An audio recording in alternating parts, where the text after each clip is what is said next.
The broadcast. Oh, sorry, guys. We're here. I know, right? She did. Hey, Hey, girl. how you doing? We good. We good. We good. Turn on so I can see where we at right now. Let me turn my volume down. Let's see. Jennifer is going to get our food. Oh, it's a Happy's Pizza again. It's not. Oh, man. I'm like, I'm about to drive up there and put y'all on my phone. I know, right?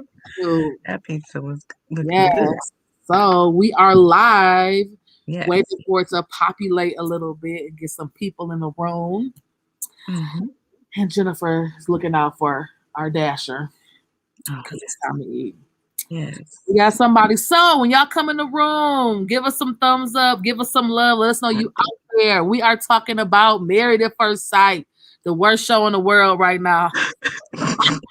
It's so draining. It's so draining. So horrible. It was so horrible. We had to take a week off because it was just too much. It was that horrible. We had to just like take a pause from calls because it was just too much. Just too much.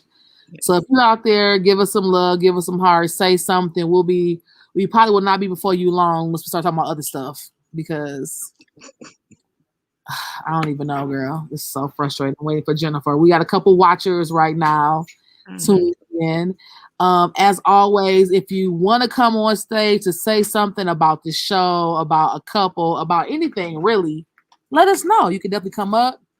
I want to know how am I supposed to get married with humans like this? Koya. It gives people such a bad like vibe about it gives people such a bad turn on. Yeah, I'm trying to turn it off. I'm like, it gives people such a bad vibe about marriage.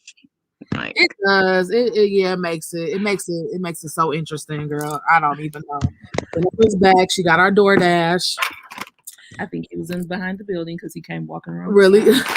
Courtesy of Lefty's cheesesteak today. Okay. Hey, Paula. Hey, fashion friend. I love my fashion friends. So we're going to go ahead and start getting to this as people come in. I'm Ettaflyy. This is Jen. And this is Alicia. And shout out to Koya, our production, who was behind the scenes making this happen. Shout out to Alicia's shirt, y'all. Yes, I know you're jealous. For real. Boom. Shout out to your jean sleeves. Yes, my jeans. Exclusive. Yes. And I got a little Billy on the ear. Billy earrings. I mean, you really represented today. That's what I'm talking about. So we here just doing what we do. We took last week off because we were so irritated. And we were just like, you know what? We cannot. We had other things in life to live than to talk about this stupid show. It's irritating me.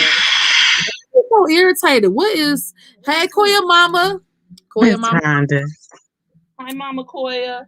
So you know what? I watched. So the other day I was doing end of the day stuff at the shop, and I watched a review from this girl. It just popped up on the screen, like review Married at First Sight, season 12, episode whatever. And it was like the shortest thing. She was like, "Listen, I'm not doing a review." She was like, "Cause I'm irritated." She was like, "I'm over this." So it's not just us. No, like, everyone is. The whole show. She was like, "Catch me at the end. Like I'm done." She was like, "I have nothing to say." She didn't like no couple. And I listened to her feedback. I was like, "You know what, sis? I feel you." She was like, "I'm done." All right, guys. Sorry, Jennifer's got the feedback now. She was done. She was completely done. So, you know what? Where's Anitra at? Because she always loves to take Haley's side. I'm just sick of everybody right now. I'm telling y'all, I'm so sick of the show. Honest to God, I didn't even watch it last night. She gave me the highlights. That's how sick of this show I am. I just did something else yesterday. Well, it was really late when we both got home. That too. She got home after me, even later than me. And I was like, let me just watch this show real quick. And I was like, I didn't even want to watch it. But, I needed to watch something. And it was still ridiculous. She really didn't watch. I gave her the highlights this morning when I got up before I left the house. I was like, "You want me to tell you what happened?" Yeah, I was like, "Tell me what happened," because I ain't like everybody's dumb. Like I don't. Haley and steak and eggs. I don't still understand what they're doing there. Like, why are y'all still here? Like, they're trying to sell us on some type of hope. Like he said, well, now they're like in a good place. And she said, last night was, and they laughed at each other and looked at each other all romantically in the face, like they maybe have tried again to consummate their marriage. I don't know. Yeah, like soberly. I don't know. I would not be surprised if they surprised us in 2 weeks and was like, yeah, we're going to try or something like that. Eric and Virginia. Virginia's over Eric. She being nice.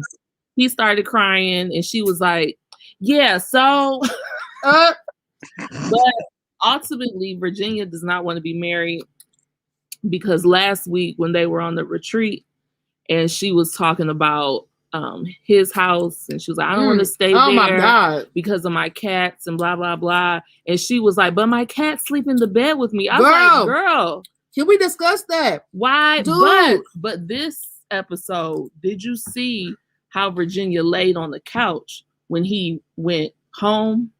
Her dog was like laying on top of her on the couch. So I can imagine how she is with them cats. Them cats is probably the same way with her.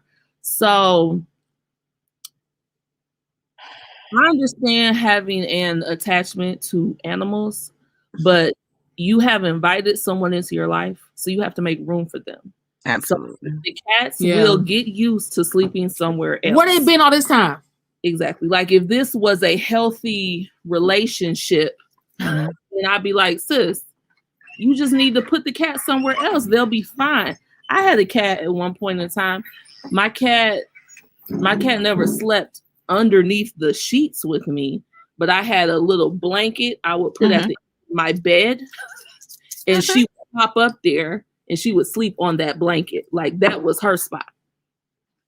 But even after a minute, when I got a brand new bed, that ended. She wasn't even allowed in there no more. But I was just like last week and this week, I was like, Virginia's over him, but Virginia don't need to be married. She don't want to be married. No, I agree. I think, definitely pets are, and you have an attachment and you have a relationship with your animal, whatever pet, you have. But when it becomes like a placeholder for a human and not allowing like you to be relying on a person because you have the security of your pets, then that's like something to look at. I don't think Eric is the right one for her, but she was still in a healthy relationship, in a healthy marriage. She would still have to make some compromises with these animals, and she is just not about it at all. And when I saw her laying on that couch with that dog on top of her, like, I said, "Oh, that's how she is with these animals." Like, okay. I'm just going through everybody real quick. Clara and Ryan are annoying me to no end. Clara needs to stop lying to herself and to Ryan, telling her friends it's a 10 out of 10. I was like, girl, what tape have we been, what recording have we seen of you? Because this is just, I don't understand. But I feel like maybe this is the healthiest relationship she's ever been in. So she's really trying to hold on to it because she needs to, she is lying to herself. And I think it's going to backfire when she really gets tired of it. And Ryan having her do that, that Enneagram personality. Oh wow. I was laughing so much at him. He's like panicking in his head, like, oh, she don't have a plan. She don't have no goals. She's not ambitious. She don't think about the future. She's like, no, why would I do that? She's like, I was like, kudos to Clara for just saying like, no, I don't. Like, and being real, like, no, I don't. I just live my life and keep it moving. Herself. Yeah, Clara, but she did say last week, she made a very good observation about who was it?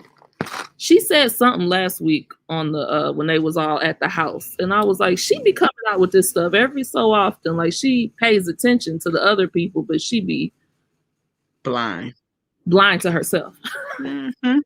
And Brianna and Vincent, they disappointed me this week, but I think Vincent just kind of likes to jab back at Brianna when he feels hurt, and he does. He owned it. He did own it to his friend, but she's not going to stop being like that. Like she said, no. She could learn how to tell him things in a not so harsh manner, but she's still going to say it. I saw it on the wedding day, and I'm glad he actually owned up to it. When she's bossy, his face, his head did a little swivel, and he was like, He didn't look happy when they said that. I said, this is not okay with him. He's not okay. I said I didn't want anybody that was assertive or direct, which is really something that we want people to be, is assertive and direct. And think sometimes she can come off a little motherly, and I think that's what he doesn't like. Like, you're just organized. Makes you say, like, let's talk about how we want our house to look like. Like she could find a way to say it versus calling them out. She doesn't pick like the timing in which she delivers the messages is not good. How she delivers it, I think, could be improved. But that, I feel like this isn't like a deal breaker. No. Just works. No, just works. No. So that's my little rundown on everybody. Was that everybody? Was it? Oh, because we forgot about the other. Yeah. Paige and Chris. We seen them on the previews on decision day. Let's go back. Because since I didn't watch yesterday, because I refused, I'm going to go back to the week before that. At the retreat, right? Oh, the retreat. Yeah. So Haley, I'm going to hop on Haley because she going to look up and say, why was she so upset that Jacob came in the house, the first one there, and made himself 27 eggs? Let that white man make him 27 eggs. If he want to eat eggs for dinner, let him eat eggs for dinner. He just drove 5 hours by himself because y'all chose to drive by yourself, and then he wants to eat some eggs. Let this man eat eggs. He's on a regimen. Let him eat his eggs. What is you talking about? And then it's like, okay, like to me, so immature because she's like getting everybody on her team, like looking at everybody like, see what I'm going through? See what I'm going through? See what I'm going through? She does. Nothing is your fault. You haven't taken any responsibility for yourself. You are pushing at him all the time. Now, yes, Jacob could be a little much. He can maybe to stop at one she point. did. She's like, you're or something. And I appreciate Virginia for like being real and telling the truth. Because she is a little abrasive, but I like it. She'll tell. I mean, even help like stop it. You're doing. I think what she said. She's like, stop it. You're picking or something. Yeah, she said. Told her to stop. Was her way of proving that she's the one trying. She hasn't tried. Right. She hasn't tried. And so yes, it's also what the camera is showing us. It's what she's giving. Right. Yeah. It's like she think her style is so much better than Jacob's. They look the same to me. She wearing cutoff shorts. She wearing stupid little tinted round sunglasses. She looks silly just like he looked. I think he looks nice to me. They match when they go out. Right. So I don't understand why she's complaining about his style. Like, it's so horrible. Then sending the bracelet back and being like, here's the bracelet. My mother overnighted it back. Dude. Now, granted, he could have been petty by putting the hat back on the dresser, but I literally believe that Jacob he's probably on a spectrum somewhere, and this is how he reacts. He doesn't know any other way to react.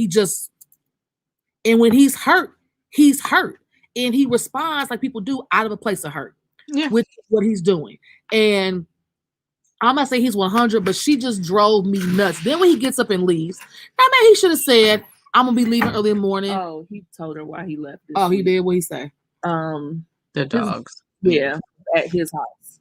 He has three dogs or 4.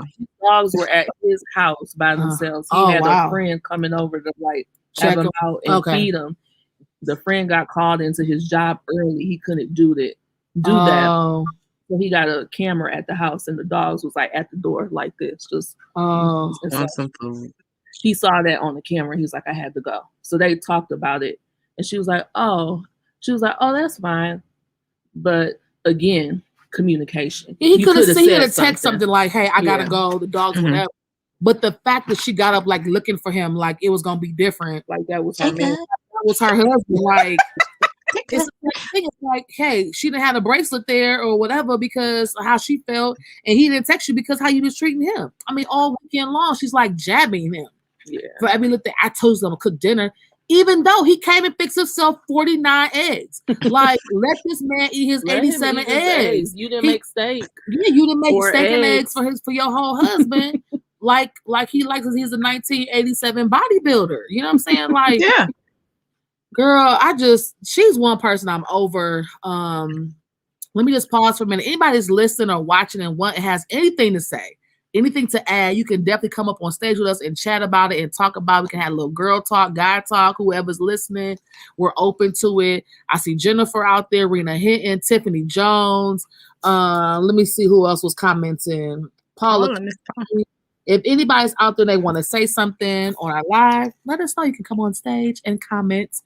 Let me see. So yeah, I just really kept, because I just feel like that is so childish. But then sometimes I'll ask myself, if I was marrying somebody at first sight and I had a camera following me around, catching all of my moments, like, I be one like, when I interact with guys right now, like, I may be a little much sometimes. I may say something crazy. I may look at them like, really? And if all my moments were captured without context. Yeah.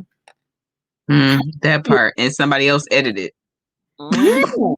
Like, my moments are captured by somebody else. And somebody else that ain't watch it is going to edit it and make it make sense. And somebody, that Espy girl, I don't like her because she, and I'm like, that ain't even what happened.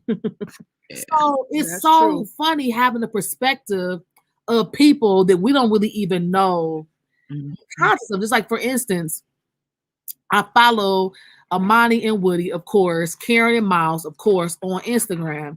And Karen, of course, last season, she was not the favorite because of just how she was portrayed on film. And so, and Jennifer will tell you, Jennifer had to watch a lot of interviews and say, listen, I got a whole new thought on Karen, a whole new perspective on the show and how she was portrayed. And so she was saying that, well, anyway, so I saw a post, story that Karen made the other day.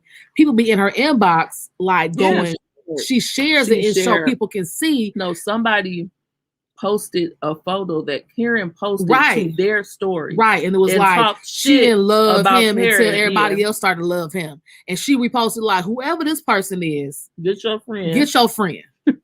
And so it's interesting, this whole thing. I mean, we have of course, we have our thoughts and our judgments on people. And that's not the first time she's reposted. No, she's done it a lot. What somebody has DM'd her or posted today's stories. But my thing is, and what she said was true. She was like, if you're watching the show now, that happened a year ago.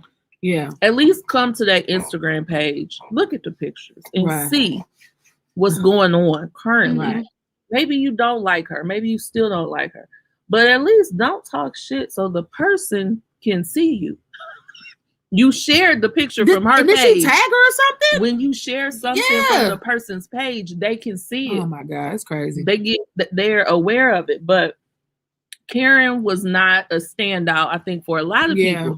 But as I watched her interviews after the show, I understood it a lot more. But Haley, I don't think Haley's going to end up like Karen. Yeah. I think Haley, she didn't try. You could see efforts for her in the show when she was trying, and we're like, okay, it might be a little effort there. But Haley was just like, they should never pick Haley. They should have really never picked most of these people. Haley never been with nobody in the last 7 years. Basically, she was 20 years old, which is like high school as far as I'm concerned. And I felt like with Karen, I could tell there was something in there where she had been hurt deeper than what we would let on to be. There was serious trauma maybe in there. Like, she had commented about her previous boyfriend getting somebody else pregnant, and I believe there might have been some other things, might have been some sexual trauma going on in there that she did not disclose on national television. So there were some things that I could sense. I still was irritated, but I can sense. I don't think she was necessarily being like negative or rude to Miles. I think she just wasn't being as open as I would have personally would have liked her to be. But she was nothing like Haley. Like to me, Haley ain't even trying. I don't know. Maybe I just much more understanding, and I guess I understand. Yeah, caring more, like watching and just. And I think that a lot of us compare everybody to like to Amani and Woody. And I think what's happening too is that we just love to watch Amani and Woody and how it's just kind of like this natural chemistry to just kind of happen. And I think they really lucked out with that one. I think they just lucked up. Like I that happened. That's why this season has been such like a letdown. Yeah, because we was really on the high. We were. We got 2 black couples. Yes, and they both stayed together. Yeah, and Amani and they both Woody, beautiful, and they got like this energy. They like Miles pro-black. He's like for the kids. He's like for the revolution. And Karen is freaking beautiful, and she's serving face. Amani is like fixing food, and Woody's all like dancing the camera. They just they just gave it. And then Amelia and Bennett, we just love because they were just like the perfect quirky love. Yeah, so we coming down from that, we like, oh, this is great. Everybody's hyped. And then you hit us with this. We just got disappointed. And we already in the pandemic. We need some love. Haley is a mean girl. I think she really is a mean girl. It's like, it seems that Haley only started to make effort once Jacob was over her. Yeah. But he said that. He said that you're gonna, he said, you're gonna try and then I'm gonna be disconnected. That's my biggest fear. Yeah. And he did say that. You're right. But I think it's what she does. Like I think Dr. Viviana said that she, in her questionnaire, like she picks people apart. She picked them apart. And so I think she didn't give Jacob I just think she didn't give Jacob a chance. And but I feel like once again, like the girl that I watched the interview or whatever with, she was even over Vincent and Brianna. And that's my only hope. That's like my last saving grace is Vincent and Brianna. Million didn't need to grab up and have a polyamorous relationship. Right, exactly. But I'm even a little frustrated with Brianna and Vincent. And I didn't even watch last night. I watched highlights off the Instagram page. But I feel like this whole I saw a meme today that was like when people say something like, that's just who I am. Like that whole like I don't change. That's just who I am. Now, yes, he did cut her braid. He cut her braid when? I missed that. He cut her braid? On like he was like, oh, he cut her braid. He did. Like what? He was impulsive. He became a whole impulsive Leo. He heard her say, "It's time for me to take my hair out." She must have said, "I want you to help me take my hair out," and he was like, "I gotta." And he was like, "Oh," picks up the scissors, smiles, and but he made her close her eyes first. Yeah, I got a surprise. Oh, like a kid. Pulls her braid out. She opens her eyes. That jump. Yeah. And she's like, "Not right now." I was like, he immediately was like, "That was stupid. That was stupid. Like, why did He goes back into this. I'm embarrassed. I shouldn't have done that. Little boy. Then he literally said the worst thing you should say to a woman when you're about to make a decision about your marriage, walking out the door. He did. But it was her humor mirrored back to her. He had picked up her humor. He did. He dug at her. What did he say? He said, "It's been nice knowing you." Oh, nice knowing you. Oops. And she was like, "What is that supposed to mean?" And then he did not answer it. Give me a hug. And left the door. Just let the door hit. Haley's never. The reason Haley we can't compare her to the Karen thing is just she just literally just doesn't care about anything. No. Karen was stressed out. Okay. Karen was stressed out. She was stressing me out. She was stressed out. Yeah, she was. She was frustrating her own self. Haley's not frustrated. Haley is crazy. And the reason why she was frustrating herself because she actually was trying. Like she was fighting herself to be present because she knew Miles was a good guy. And I think that's what frustrated us because we like, this is a good guy, girl. Show up. And so she just like, I gotta fight myself, but you have to do that. I think Haley is a mean girl. Because the way she was like rallying everybody to be like, see. But and think about it, y'all. She loves to win. Okay. She does the one thing that we're like kind of sort of told to try not to do to men, which is like she literally throws it in his face all day. Yeah. Emasculate them. To win, literally. Yeah, when they was on that retreat, she was pissing me off. I was like, oh my God. That retreat was, I mean, the eggs was bad. Her pressing him out about the eggs.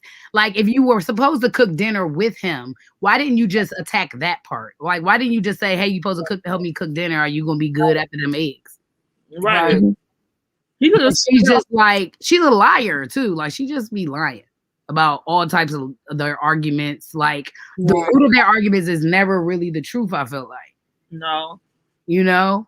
Then I can't watch Clara. She's a whole ghost and a shell of herself. Y'all, I want y'all to go back to the very first episode before the first episode, like where they show her interview. Where she was bubbly and free. She had goals and purpose and all this other stuff. She doesn't even care anymore. She's like, I don't have anything. I don't have goals.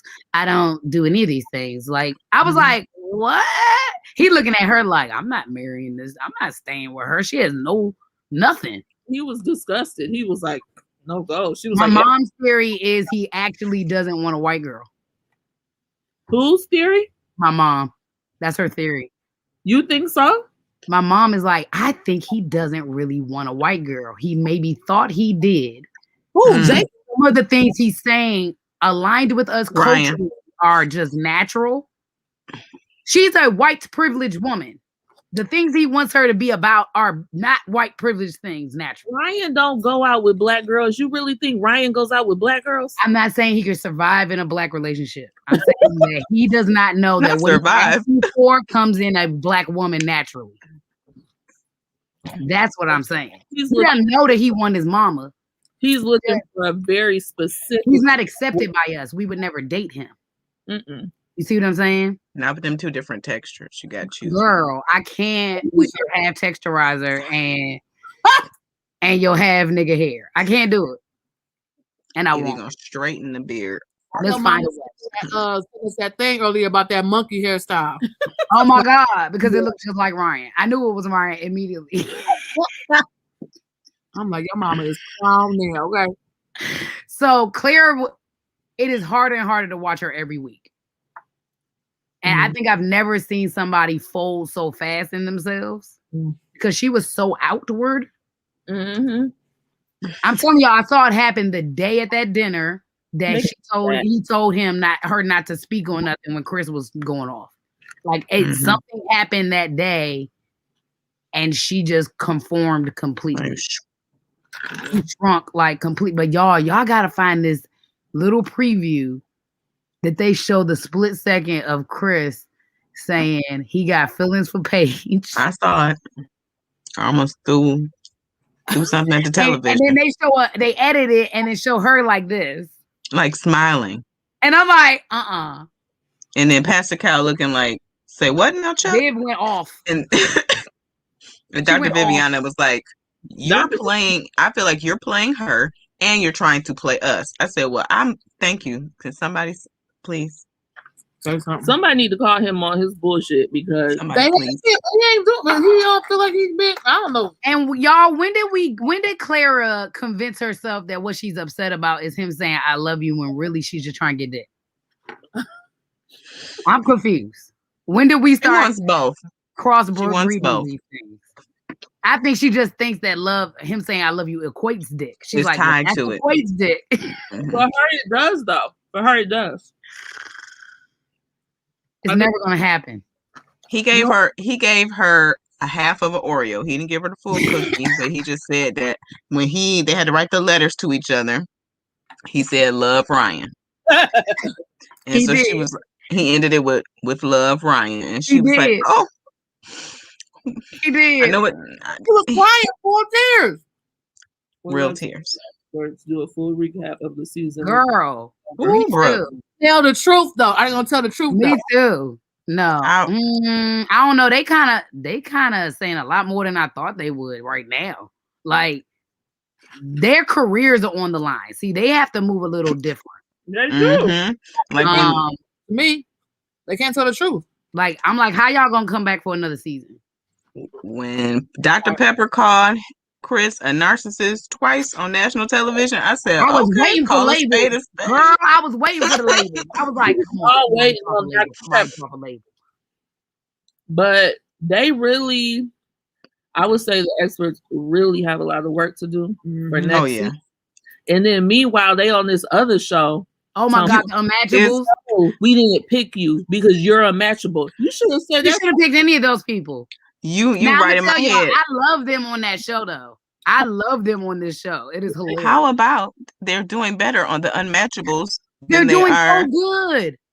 I was so surprised about the first couple. They had control. I think they have more control on that show. Jim, y'all, we talked about Brianna and Vincent. We just skipping around from everybody all over. Come on stage. You want to come on, Jen? Yes, definitely. Because I want to hear. And then Brianna is just stressing me out because when she said she couldn't change and all this other stuff, I was like, you weren't born bossy, right? Well, there's a difference. Her mother is enabling her.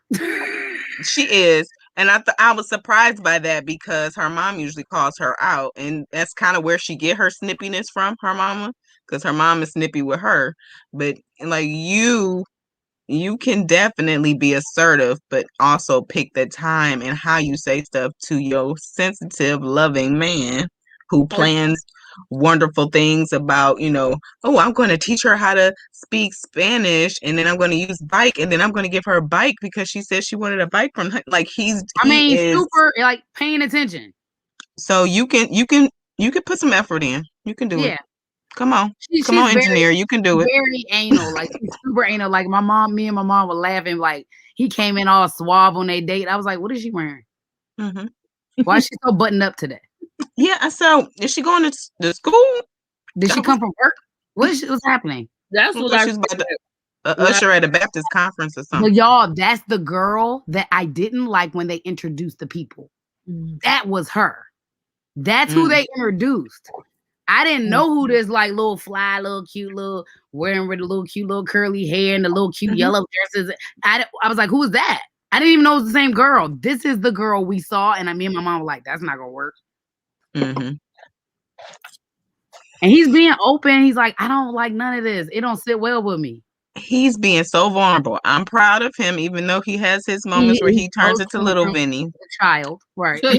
He after he have his little temper tantrum moment, he come up and he use his words like that early morning thing. I'm gonna chop your head off. You wake me up early in the morning, especially if this man is working. I'm working. I'm tired, and I need to wind down when I come home. So no, I'm not gonna go to bed at 11.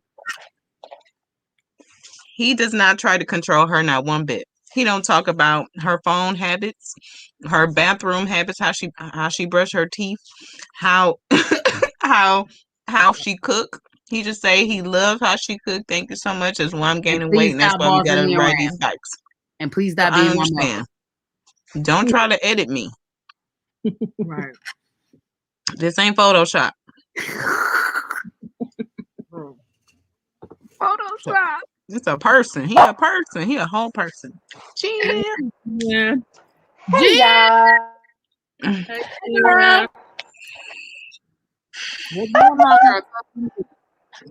Listen, I am concerned about Brianna. Something is not connecting there. And you know what? I think Brianna, she's probably very, very smart. And her people skills are kind of not connecting there. She's a real man. This man walks into this nice restaurant looking fine, okay? And he compliments her and says, "You look nice." This heifer gonna say, "I know." Did y'all see how his face just sunk.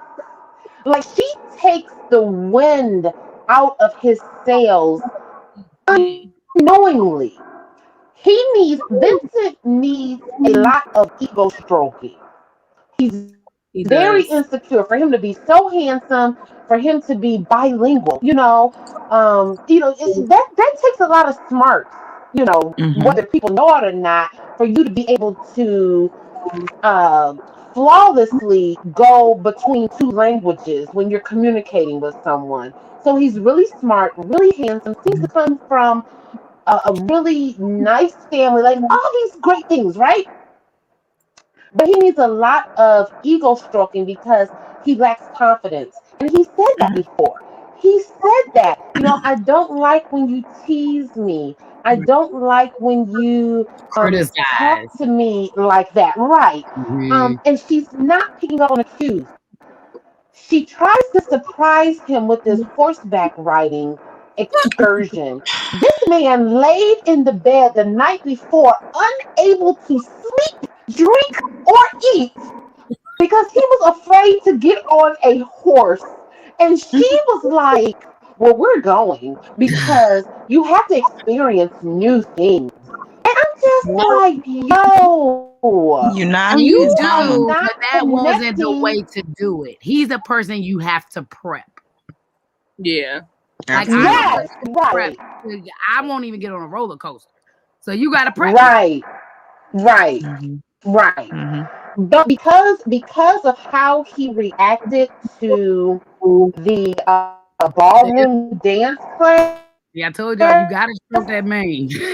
I would have completely canceled. That excursion because what you're not going to do is mess up my trip and this $300 that I just paid to ride these horses on the beach. We're not about to mess up this trip the way you messed up the ballroom. So I just would have canceled the horseback riding. We'll work on that, coaching you into an adventure another day. You see, so that I think that's going to be her problem.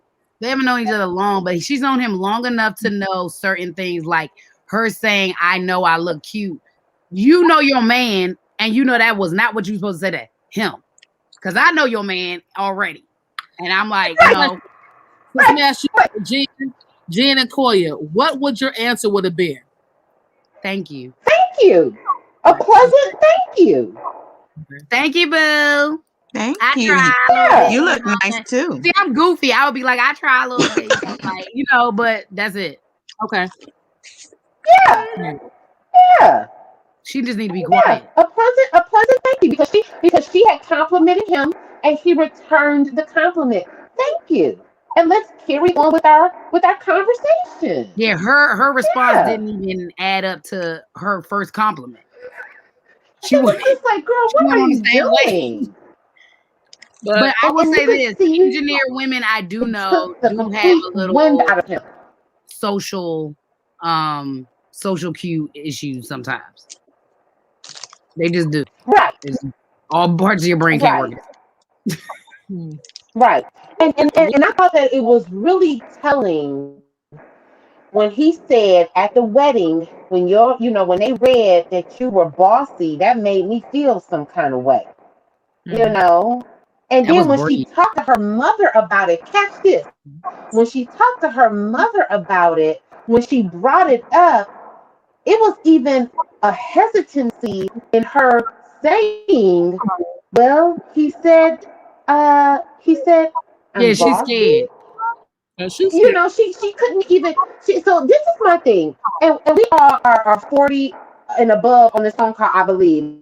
I know me and Jen said not her yet. I'm sorry. I'm not 40 yet. I'm not 40 yet. I'm still a baby. I'm 40 plus. I'm 40. You were close. I'm 40. Okay. Well, right. I'm all over 35. But it comes, and Brianna is 20. And I'm saying this not to be ageism or anything like that. But as this young lady continues to traverse into her 30s, she is going to start to recognize her weaknesses. Not that they need to be changed, not that she needs to improve or be anyone different than who she is, but she is going to, in her 30s, going to her 40s, start to connect the dots. When I was 28, someone said I was bossy. Now I'm 33. I get it now. When I was 28, I wasn't comfortable receiving compliments from men. Now I simply say thank you and I appreciate the compliments. Like, she has a lot of growing up to do when it comes to self-discovery. She's not there yet. She's not there yet. So yeah. I say these people need to be older on this TV show. Back to my initial. No, you're right. They're not realized enough. They're not discovered enough. They haven't had enough experience. They're not self-actualized. They haven't reflected enough. They haven't had enough experience. And the ones that are older are just not right. Right. But here's my question. I had a moment when Brianna said what she said. Her whole everything in this episode. I sat and I kind of looked back and I was like, is this the stereotype that black men have such an issue with black women? Because she's making me feel like she is the walking stereotype. You know, like when they talk about like why they start dating other races, like the bossy women and, you know, not feeling immovable. Like she just felt, it was weird seeing it on TV like that. Mm-hmm. And then you're with a man who is not black.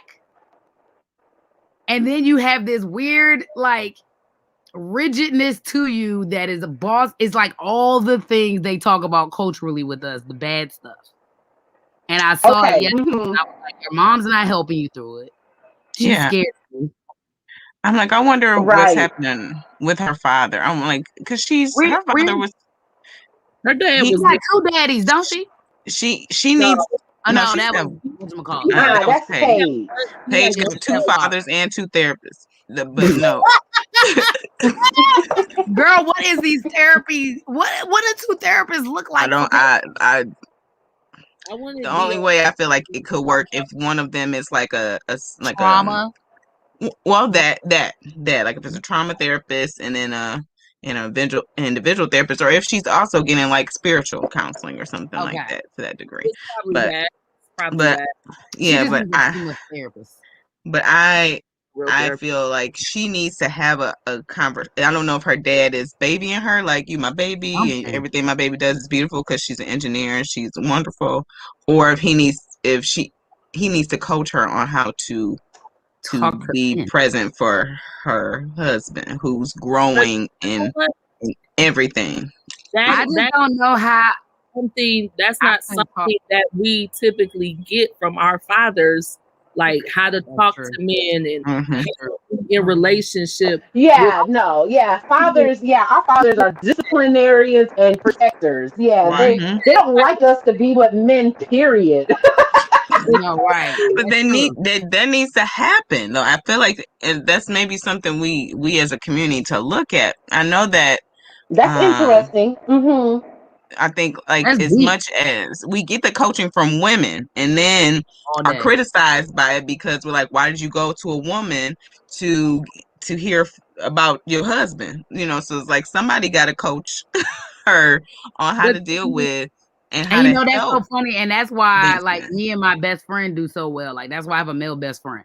And me and him do that for each other. Like, he'll come to me about women. I'll come to him like, okay, how do I approach this situation? Because I'm going to go smack at this dude like this and it's not going to work.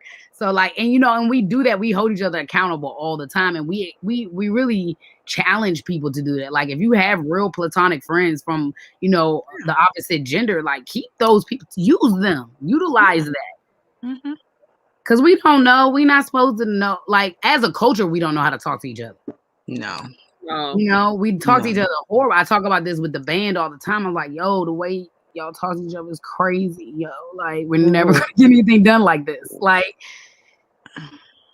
because we were really talking, we were taught from you know, so far back, you know, really disrespect each other, to not trust each other, you know, to be fearful of the white man, and to talk, and really all we've been taught is to how to behave for them.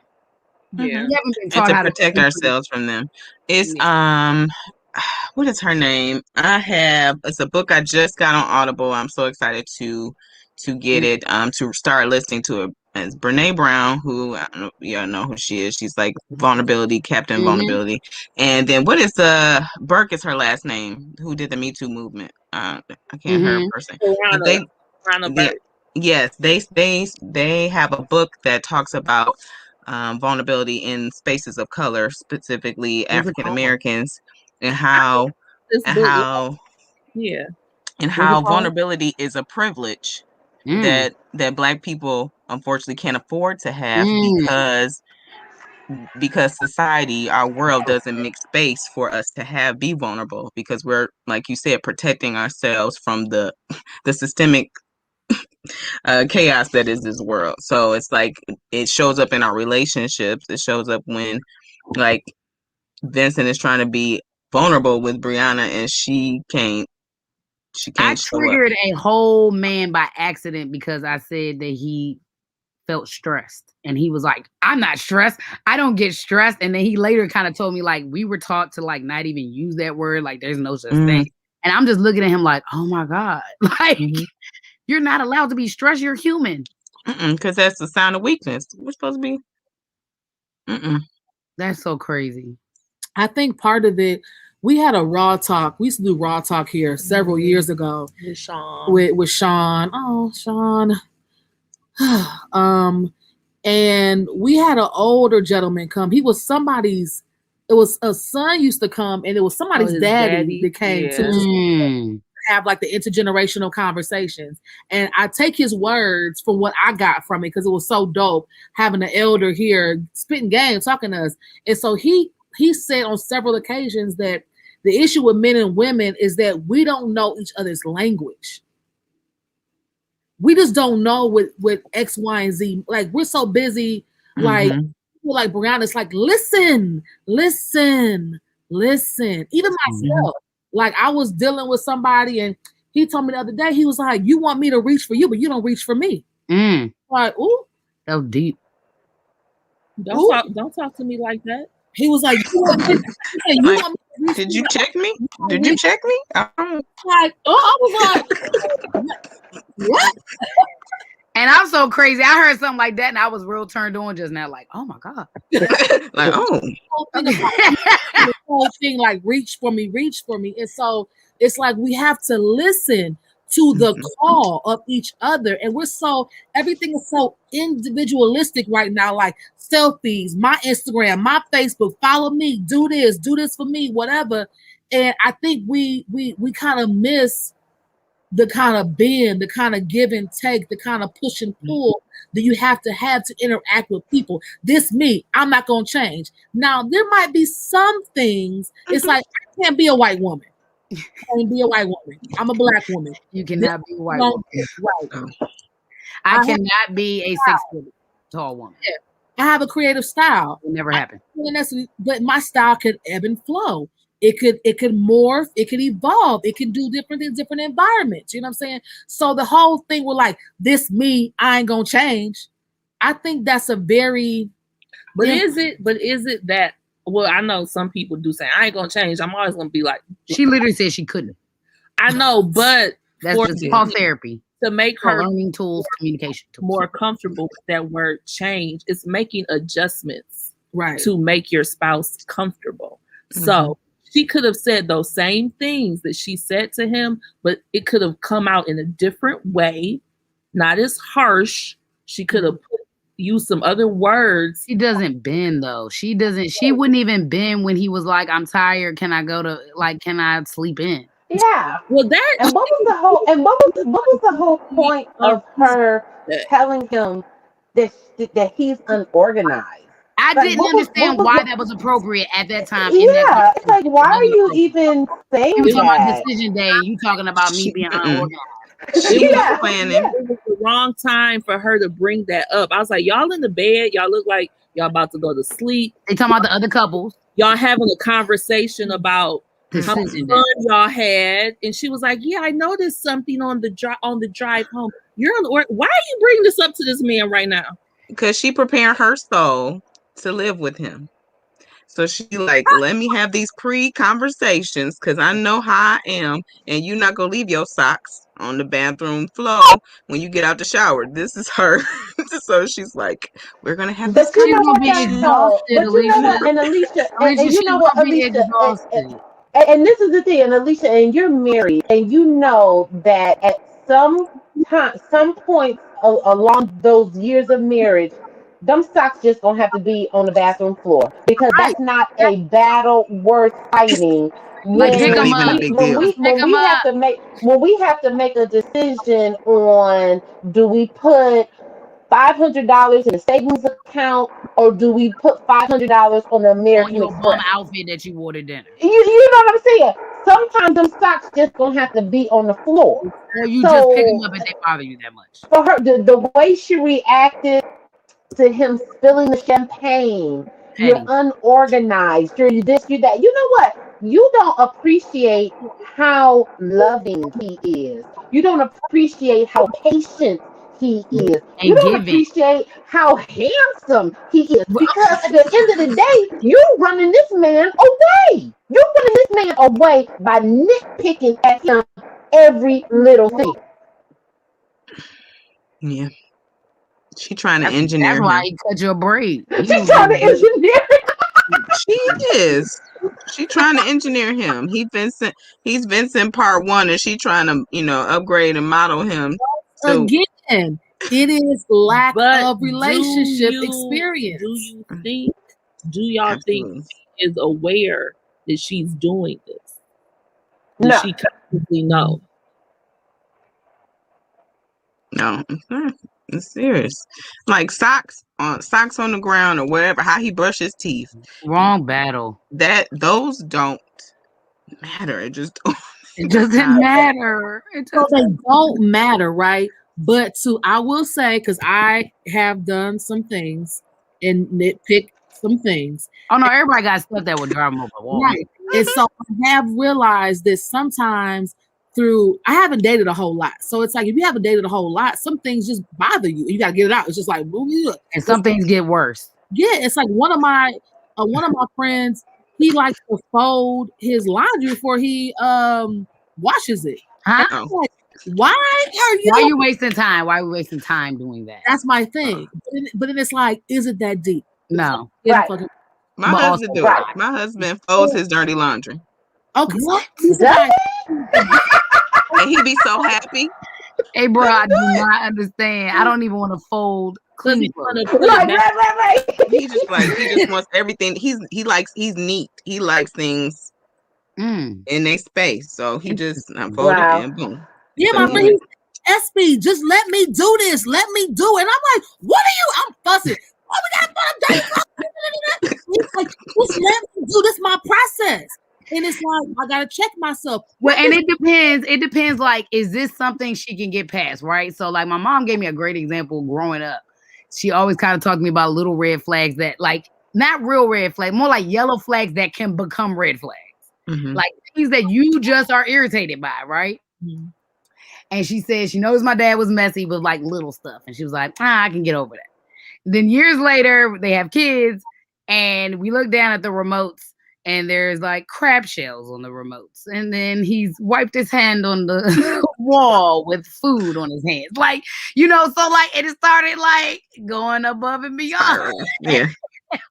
Spiraling. So it's just like, I get. I know she was about to lose her mind. Like, for real. That would drive me nuts. Like, for real.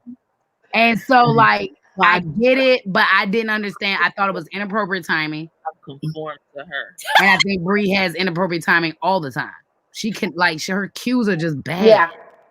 Yeah. Go back to my point. It's like, we really need an elder. Like, but you don't, that is the point. You don't learn that how to kind of massage a man until you get a little older with your words. It's like, exactly. I want to tell him that I don't like this, but I'm going to say it in such a way that I'm still stroking his ego. Affirming him. Yeah. Yeah. But at that age, she don't have that. A woman's words can be like nectar. and a woman's words can be like a knife. Yeah. Come on, Nectar. Nectarine. Hummingbird knows about nectar. And the problem is, though, we are not always. I just had this conversation the other day because I managed 10 men in a band. And I was like, I would like to talk to you guys soft. And I would like to be a Care Bear most of the time. But you guys don't allow or give the space for me to do that. I am not heard or seen when I behave that way. Mm. And I was like, so at some point, we need our men to allow us to have that space. If I allow a space for y'all to vent and act crazy and go off and go through your trauma and your triggers, then I need a space to be soft and fluffy. Period. Because this is the issue that we're having just universally with the lack of balance in masculine and feminine. Because it's like we are all over the place and we're having to take on all this extra energy and do things that we shouldn't naturally have to do all the time. We're exhausted. So it's like, and I had to tell them that. I was like, y'all, it's super important that y'all give me a space to not yell and scream and be a tyrant. This is why all the queens went crazy. Let me ask you this question, Koya. Anybody who wants to answer it. So I kind of battle with this, like, right? I've heard people say, like, let a man be a man, right? Like, But if you are, do we have to let? So what is, it's somewhere I kind of, like, I hear what you're saying, but I also wonder, like, if that's you, do you have to be let to do that? Or can you just be that? There is literally no what I take. I try it. Yeah, what I take from that, and this will be a good lesson for Brianna, because Brianna is used to taking control, being in charge, being an alpha woman.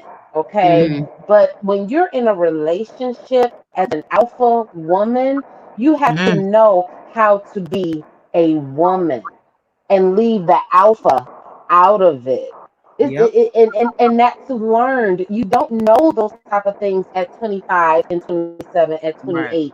She's going to start to develop that when she enters into her 30s, and she's going to be ready to rock and roll with a man come 40.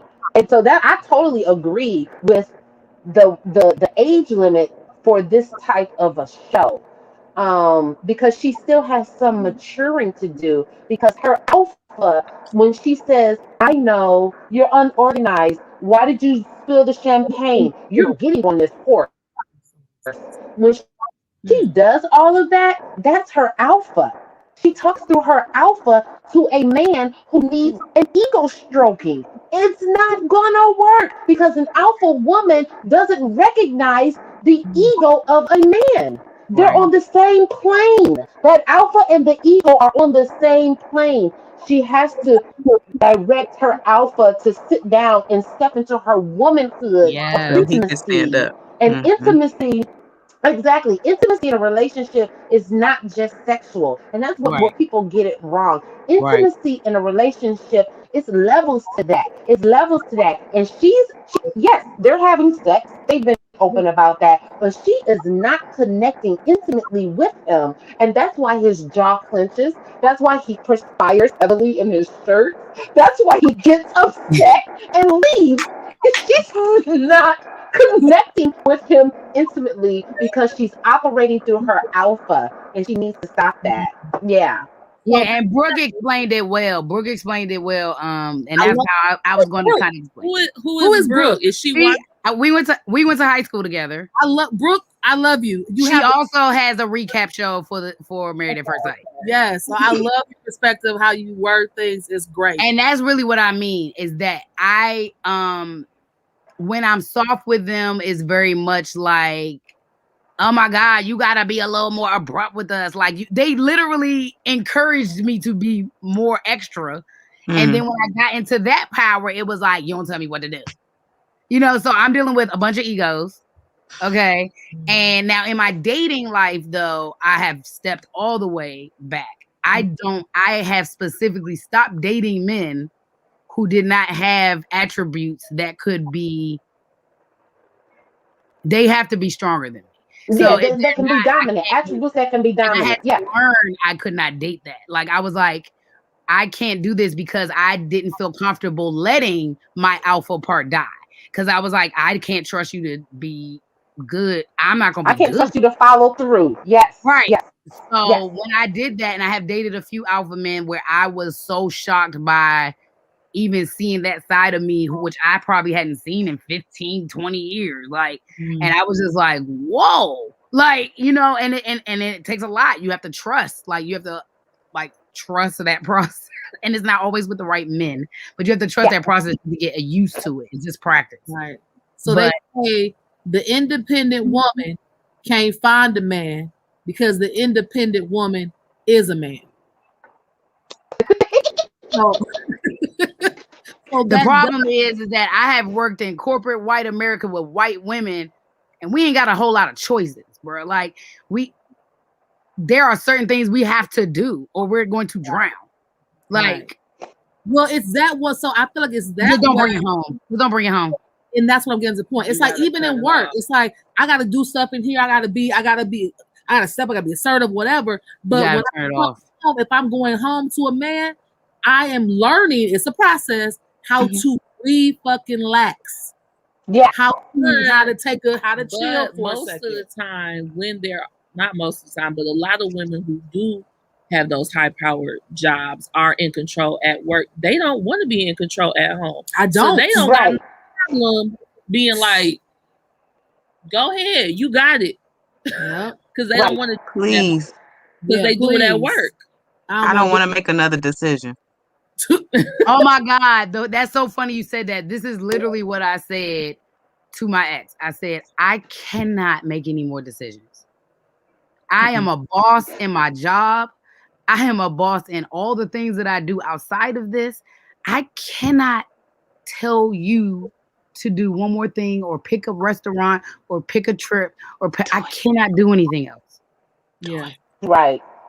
I felt like I was drowning for 5 years because I was just like, I can't, like, I have no part of my life that I'm not planning something. Right. I was just like, this is too much. I think a lot of men have kind of lost their way, and the way the society is showing up right now with a lot of different things. I don't even want to go into all the different, they don't even know. I feel like even this conversation is like, well, I don't want him to do. I want to be the one. I want to be the one with the decision. I'm a woman. I don't have to back down. Even people have a problem with this language that we're speaking about because they want to be in control. And so I don't even know. I've heard some men say, I don't even know what y'all want. Because some of y'all believe in gender roles. No, that's facts. Some of y'all want. I don't even know what's going on because it's so many perspectives of who wants what, who believes in what, who identifies as this. And that's why individually you have to figure out who you're dating and who you're talking to and who you're interacting with. Like the craziest thing happened to me yesterday. I was exhausted. I was tired. And there was this ottoman in the middle of the studio. I was with the band. And I was literally, y'all, I was being so lazy. I was kicking it with my foot, trying to move it back where it was supposed to go, right? Because I was just so tired. And one of the band members came over, like, looked at me, bust out laughing. I was like, I know, I'm being super lazy. He was like, I got it. Moved it. And it was like a moment. And I was like, oh my God. I'm so glad to have men in the room right now. I literally said it, and they all looked at me and was like, damn, we ain't heard that in a long time. Like, but I was like, I don't want to do that. I can, but I don't want to. Right. What's that song? But I need you. You can kill the spider above my bed. You can do whatever. I can do all those things, but I still need you. Right. I don't you. Yeah, Jill Scott. Mm-hmm. I think that's something that, just like you were saying, Jen, that Brianna will learn is, once again, I feel like some women know it at a younger age.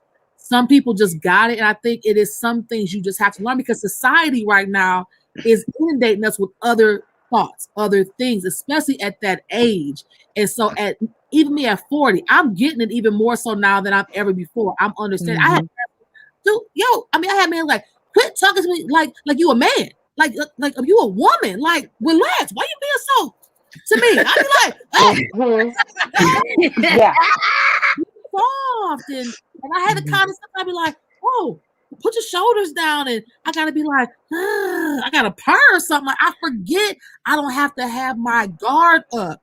But it's a vulnerable thing with us. It's like we have to trust. We have to say, can you do it? Because now women can do whatever the frick we want to do. We don't necessarily need in this Flip side, I feel like we had a little extra growing up in the big girl group too.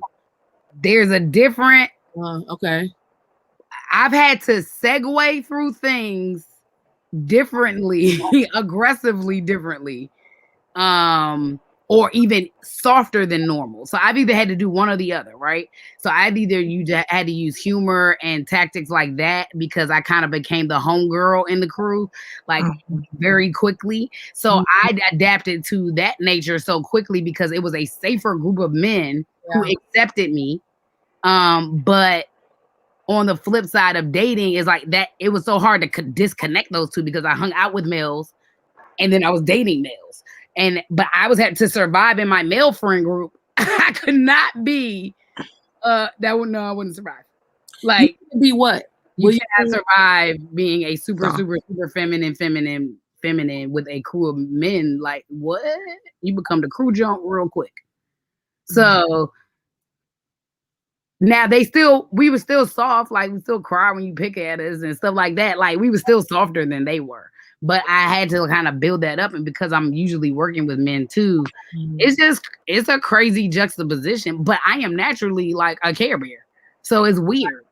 It's just, Same thing. I think not the same thing, but even not to harp on Brianna, but same thing with Haley. If she would just get that about Jacob, it's like, relax. She has no softness though. Like, it's relaxed. It's like, but she's also did it come back as well. And dated what? The last time she dated, she was like 20. 20. Jacob is 38. They should have matched him with someone closer to his age range. Also, like, someone who's probably dated in the last 2-3 years. Yeah, like she shouldn't have been matched with anyone. She's unmatchable. She really is. That's the truth. She's unmatchable. She should have been on the Unmatchable. Right. Mm-hmm. Yeah, right. Because she picks apart people and have y'all watched the Unmatchables at all? I felt a piece. What did y'all think? What do y'all think about the show? I mean, I think it's a really interesting show, but I fell asleep on. I was shocked about conceded dates going well. Who? I was shocked that these little dates went well for these people. Yeah, I wonder if I fell asleep before the dates. Oh, I feel some type of way about them calling them unmatchable. Like you're unmatchable. I'm like that's it's just a production. I know why they're doing it, but I was like unmatchables. Okay, on this last. But I was surprised, especially not last week with the guy who's very prim and proper, very like dating just one specific type, and then the one, the funeral home dude. Yeah, the funeral home guy, and then the plus size girl who has no problem with passing gas no matter where she is. Yes, and she couldn't kiss, and he can't dance, but they ended up having like a little connection. They had a whole energy with them. I was like, he became a whole different man. He became a different man with her because me and my mother thought he was gay. Unmatchables is a farce. What? I did too. We thought he was gay, and then another side of him came out when that big girl took him on that dance floor. I be telling people don't sleep on the big floor. The big girl will turn you into another man. Like you don't even know. He started rubbing on that booty. Yeah. All right, Dominique, I'm gonna send you the thing to come on stage. Come on here. I mean, the farting. Yeah, Dominique, crazy. I agree. There's a part of me that's skeptical because these dates are going so well. Even this then last date, I was like, so shocked.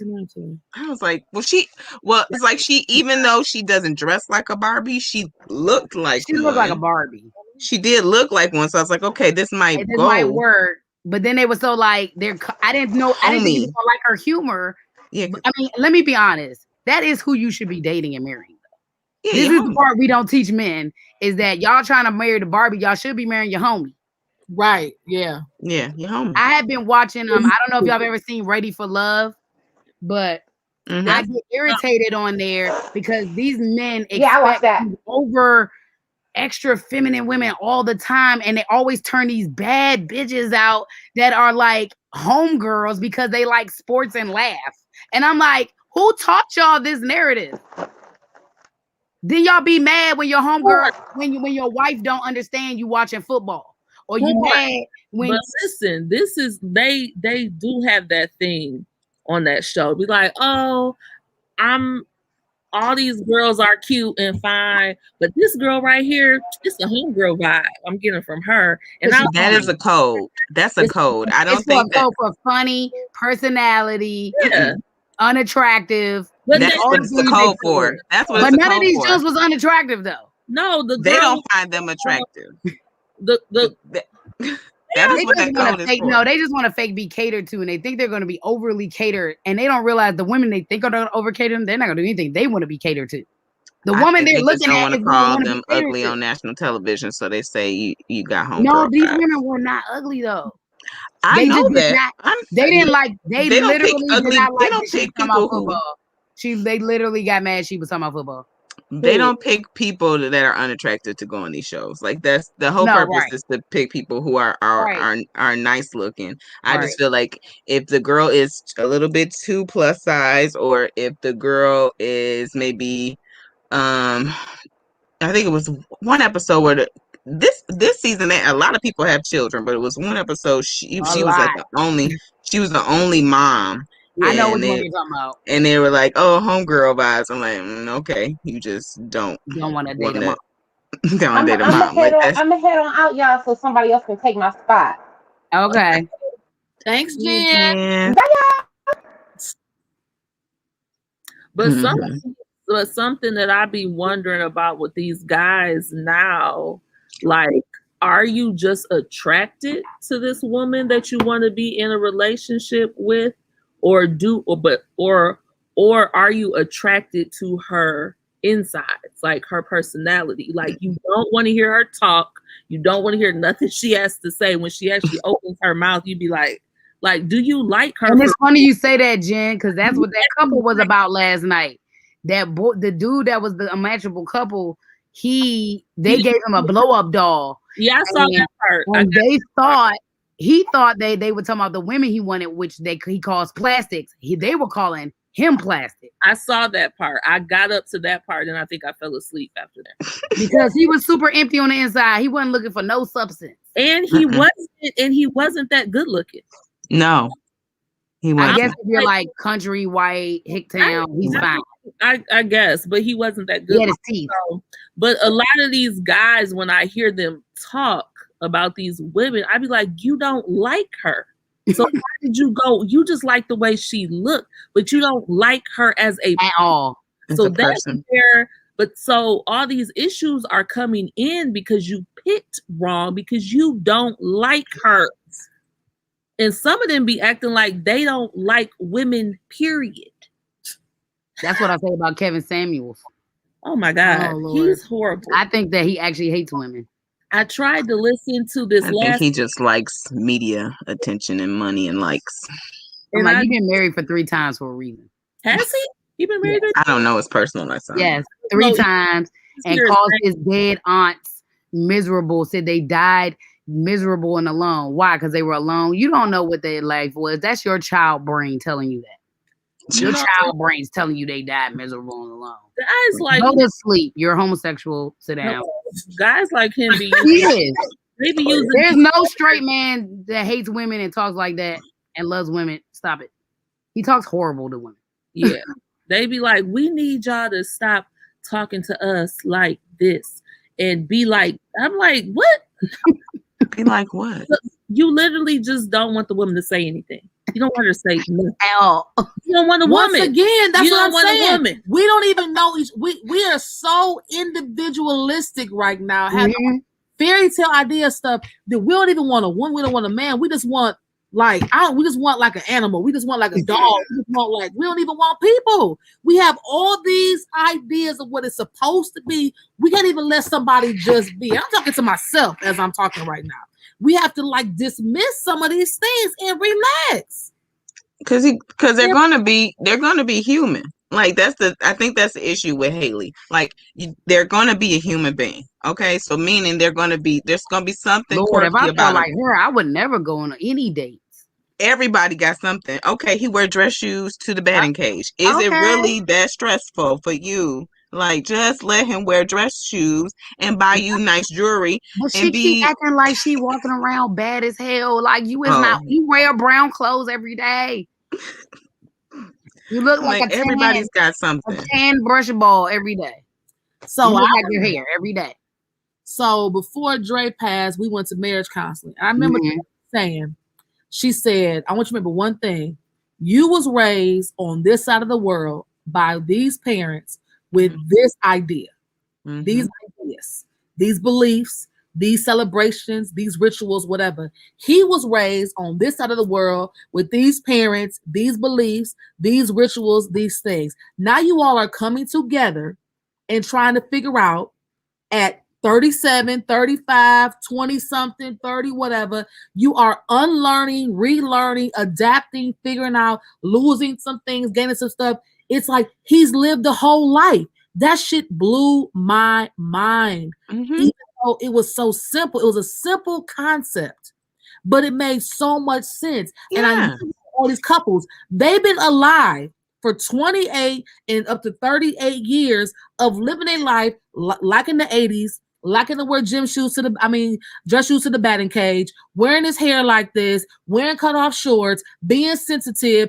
being bossy. Everybody got to relax and let people figure out. They have to like settle into what they're going to be, how they're going to show up. And we have to die sometimes to certain things, not lose ourselves completely, but what makes sense, what doesn't make sense, and to understand, hey, this person was raised by this. I might need to relax a bit because I'm trying to feel this thing out. And when she said that to me, because I used to pick at Dre about things. Why you do something like that? When she said that, it was like, this man been alive for 30-something years. I'm seeing he ain't gonna be able to change overnight. Things he's seen. Why you do it like this? Why you celebrate like this? Why you? It's like that's the way they've been doing. You don't unlearn things overnight. Because all of those things are part of what makes that person who they are. The fact that my husband folds of dirty clothes is really a part of his grandmother who raised him, and she used to work in a hotel, and so she's a very just neat, tidy person. And so that's just a part of him, and that's a part like of him even honoring her. So it's like you have to sometimes just let people have quirky things all the time. Like you gotta let people be people, because that's how you accept weird and you can people. Make fun get of acceptance. So and feel accepted. Alicia, does he fold the clothes to go in the hamper? Yep, he folds the clothes up, go in the hamper, then take them downstairs and wash them. That's what you do. Oh, yeah. So like before he puts them in the washing machine, he folds I love Jim.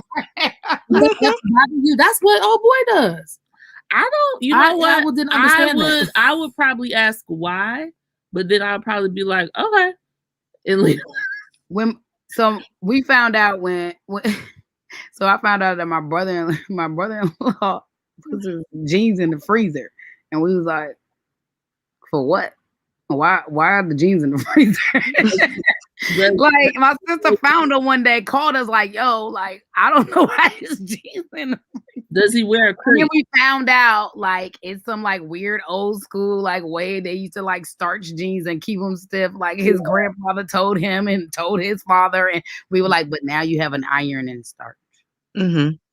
That so it's like Nicole said it. She said, I had to learn how to kill my control freak. It's like some stuff you just have to just let that person be. Like it's almost like for Vincent, he felt like he just can't be himself around Brianna without hearing some flack about it. And for what's her name? Virginia trying to have this conversation with Eric, but he's so trying to hold on to her and controlling that he can't even have the conversation. If I hear him say one more time that he wants to be her person, I'm going to lose it. He said on decision day. Yes. What? He said it on. They showed a little clip. His goal, Jen, is for like him to be her person. Oh, I saw that. And I'm like, there are people that have known her whole life. You have known her for 8 weeks. But in marriage, I saw it. that's something that you expect to happen? Yes or no? Mm-hmm. Well, over time. I mean, normally in a normal relationship, you would have at least been going out with this person for maybe a year before y'all get married. Mm-hmm. But even then, there are people in your life that you have known for a longer period of time than your spouse. Absolutely. They're just gonna know you. They're just gonna know you. Yeah, it's always gonna be people in your life that you have known for a longer period of time than your spouse because you've had friends, you know. But when he said that last night, I was like, he's really putting too much on this. Like, he's on one. He is on one. Calm down. Like he got a checklist or something. Like it's like he wants to have her all to himself right now, immediately. He don't want her to have no friends. He don't want her to go nowhere. Right. It's just you don't trust her. She said maybe you need to write a checklist with all the things that you want me to do. Yeah. Yes. He said that because he said there's some things. And then he brought it up later and was like, "Yeah, you're right." When I write it all down, and I was like, "Oh, you gonna do that for real, bruh?" Clara said last week, Eric and Virginia are. She said she made this statement about them, and I was like, "That's so perfect." She said, "No, we'll find about it." She was like, "They don't. Eric and Virginia aren't in love, right? No, no, they're infatuation. Yeah, infatuated. He's obsessed, but he's crazy. And I don't know if it's because they started having the sex immediately. Like, maybe she really put it on him. I don't know. And he was like, went crazy. He was excited about the kiss at the altar. I think she was more broken than she realized. And he is actually more of a sociopath than the production realized. She sounded stronger to me, though. She did. Like, she said at that table, me and mom said, "Who is that?" Except she looks different. Situation, except for the animals, or once again goes back. I want to talk about these cats for a second. Once again, you are involved with the cats. There is some give and take. There is some being. If my whole husband told me that, hold on, what she saying? So she puts her friend's family and them stinking cats before him and his needs. It does not take time for spouses to get to that. Not with him. But it doesn't seem like Virginia wants that to happen at all. Right. No, she doesn't trust him enough to make it happen. She's like, this man is trying to do too much. Too much like my daddy. All my senses is tingling. I cannot. And she knows it, which is why she's not budging. But if this was a situation, if my whole husband, if my whole fiance, if my whole long-term boyfriend that I'm about to be with tells me I'm allergic to cats, I feel uncomfortable, I will be trying to make an adjustment, especially if you're my fiance, you're about to get married. I love. Yes, you can't. It's like, what if my kid was like, what if your kid was allergic to cats? You're gonna tell the kid, well, just deal with it. I like girl. She would have got rid of them. She would have moved them cats into another room. It's just because she don't like him and she trying to ride this show out. These cats, what she say? They're my babies, though. Apartments isn't conducive to her cats. They her animals. They have steps. The steps. And they sleep in my crevice. My cat goes up and down the steps. And she said they can't stay in a room because that's too much. I'm like, but they're animals, they adapt. Exactly. It's like this. People these days, y'all get mad if you want to. People these days be treating these animals like they better than humans, babies and children. Okay, and I feel like they're animals. I'm not saying disrespect the animals. That's not what I'm saying. I'm just saying that animals can walk. You don't have to put them in a baby carriage. They don't have to be enclosed. They have fur. They are animals. They're meant to not be wild, but they're meant to explore. They can get their feet wet on the ground outside. They don't have to. Remember what Jake said? Jake said, "Well, I sometimes I just want a dog to be a dog." Yeah, it's like let a dog be a dog. I was like, "Hey, y'all, Jake be on it, son." Okay, Jake is the smartest man in this whole right. He is. But it's the fact that it's so interesting. The fact that everybody has pets. It's like, not to say there's anything wrong with having pets. There's nothing. There's nothing wrong. There's nothing wrong with having pets. It's just when you try to substitute a a relationship with a person for a pet, and That's a then it problem. gets in the way of you connecting with who you trying to connect with. It's Right. like, come on now. Tell you something. If a dog don't get in the way of me and my man, dog does not get in the way of it. Okay? No. You should have seen how she was hugged up on this dog on the couch after That's what Eric. Jennifer said. She was like, That's what I was talking about earlier. Because she don't like Eric. That's why. I'm saying we would like them. she was like, the murderer's gone, baby.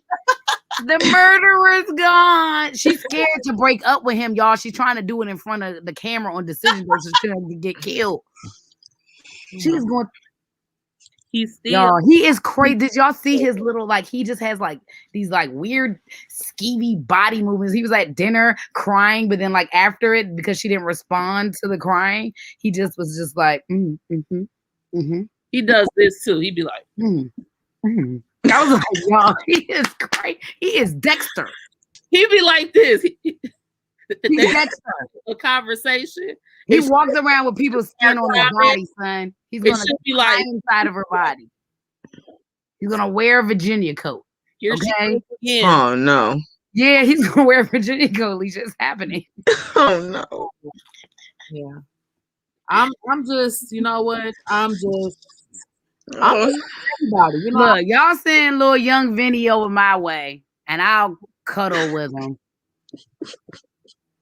I'll stroke your little ego, Vinny. You give him some support, even I though will he a give you Leo. some support. I'm used to Leos. I can do it. Let me ask this question. Is it, I wonder, like, and maybe, I don't know, I feel like sometimes we just miss the older women or sitting at the feet of the older women to hear these kind of stories so that we can know not how to govern ourselves, but just some insight. Like, I listen to older women.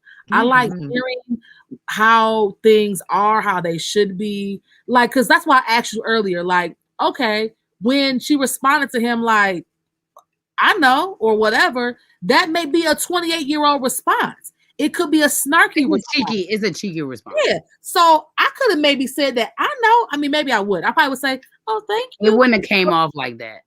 But I'm just saying, like, where do we go to learn the response? People want us to show up in a certain way, but we don't always know. If we weren't exposed, if we didn't know, if we didn't have people in our households to teach us certain things, we learn from TV, we learn from just what comes out of our mouth. How do we know how to interact with each other? I don't think a lot of us have seen this dynamic where we even know what to say and how to on both ends. Men were raised in single parent households where there wasn't a man present to show them. One of my other guy friends, he was like, I didn't have my daddy around. He was like, so lots of now at 35 years old, I should have been known. He said, I didn't know because I didn't see it. And so sometimes as women, I think sometimes we saw it, but what we saw still wasn't a good example. Like, I mean, I had both of my parents, and I asked my mom questions though, like a lot. And she did the things that most women would do, but not in an extreme. She wasn't like my grandma, my aunt, which I would feel like is more in the women traditional role. My mom was in the women traditional role, but she was like the bridge of going into like teamwork. She was like the first person I really saw kind of utilize that unionship differently, because of where their finances were and things like that. But she didn't coddle my dad, but she was a support system. She also like had times where I know, like as an adult now, I know she probably gave some allowances for certain things. My dad traveled a lot. There were some looseness rules that had to be accommodated that like I've talked to her about now, just like trying in my dating. But I watched my grandma and my grandfather had a weird relationship. Like it was just, and it wasn't like weird. It was just, it really was probably normal for their age group, but I wouldn't necessarily be able to even use these things in my dating because that is not the men that I'm dating. Like those men are not those men. So I don't know how much they can even guide us through what we're dating, and our finances are different and the world is different. And structures are different. Right. They may not be able to guide us like word for word because, yes, to your point, Koya, things are different.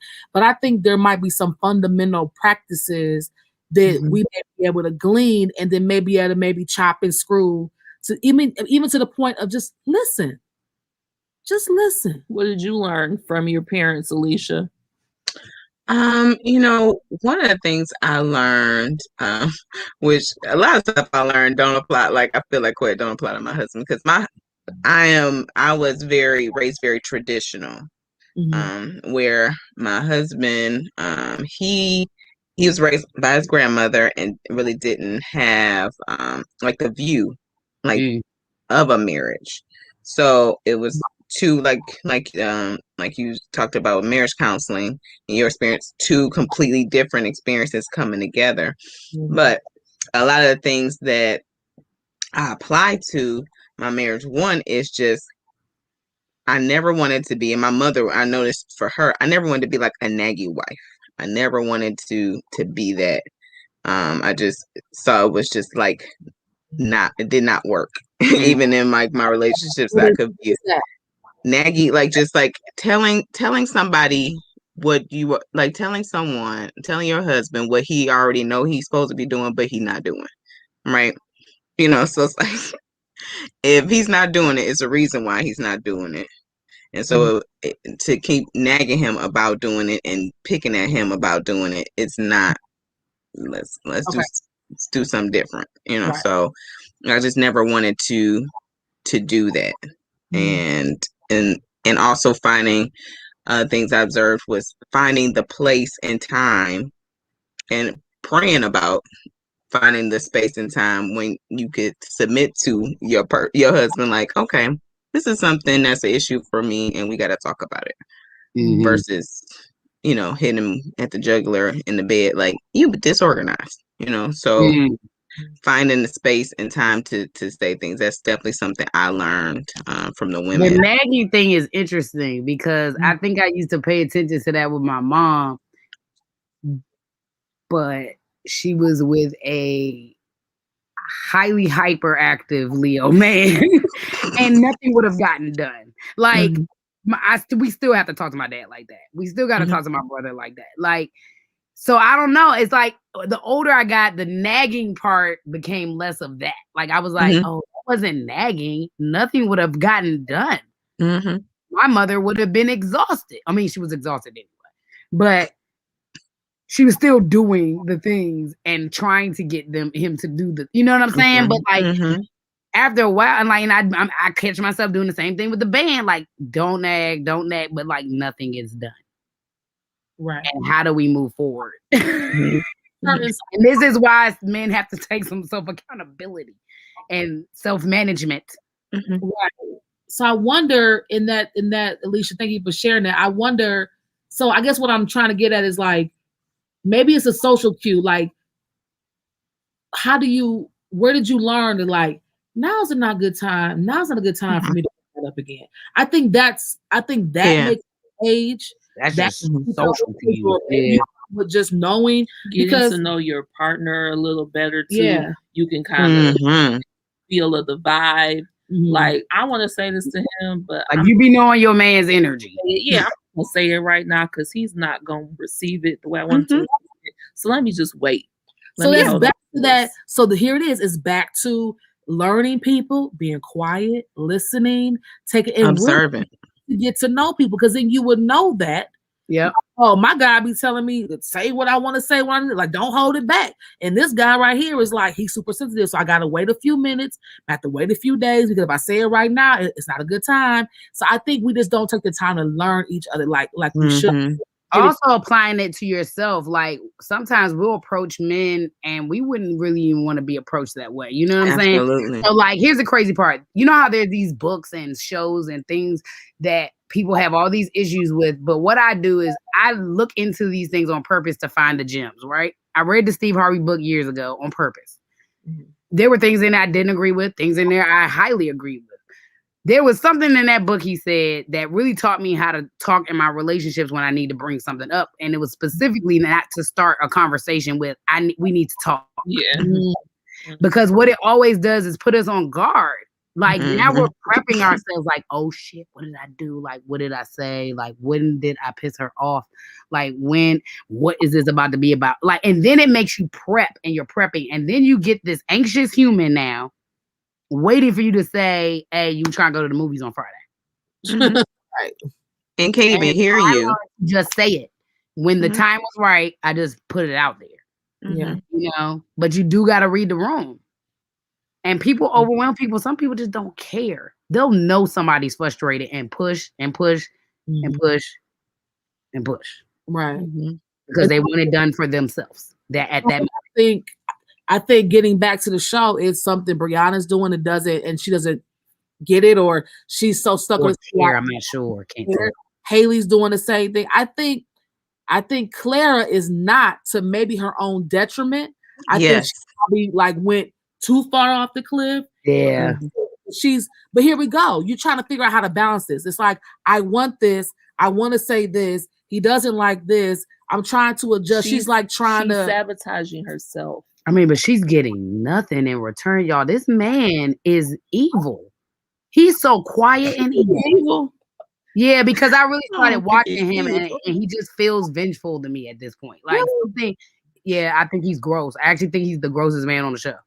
At least Chris is outwardly an asshole. Like, something about the way Ryan moves.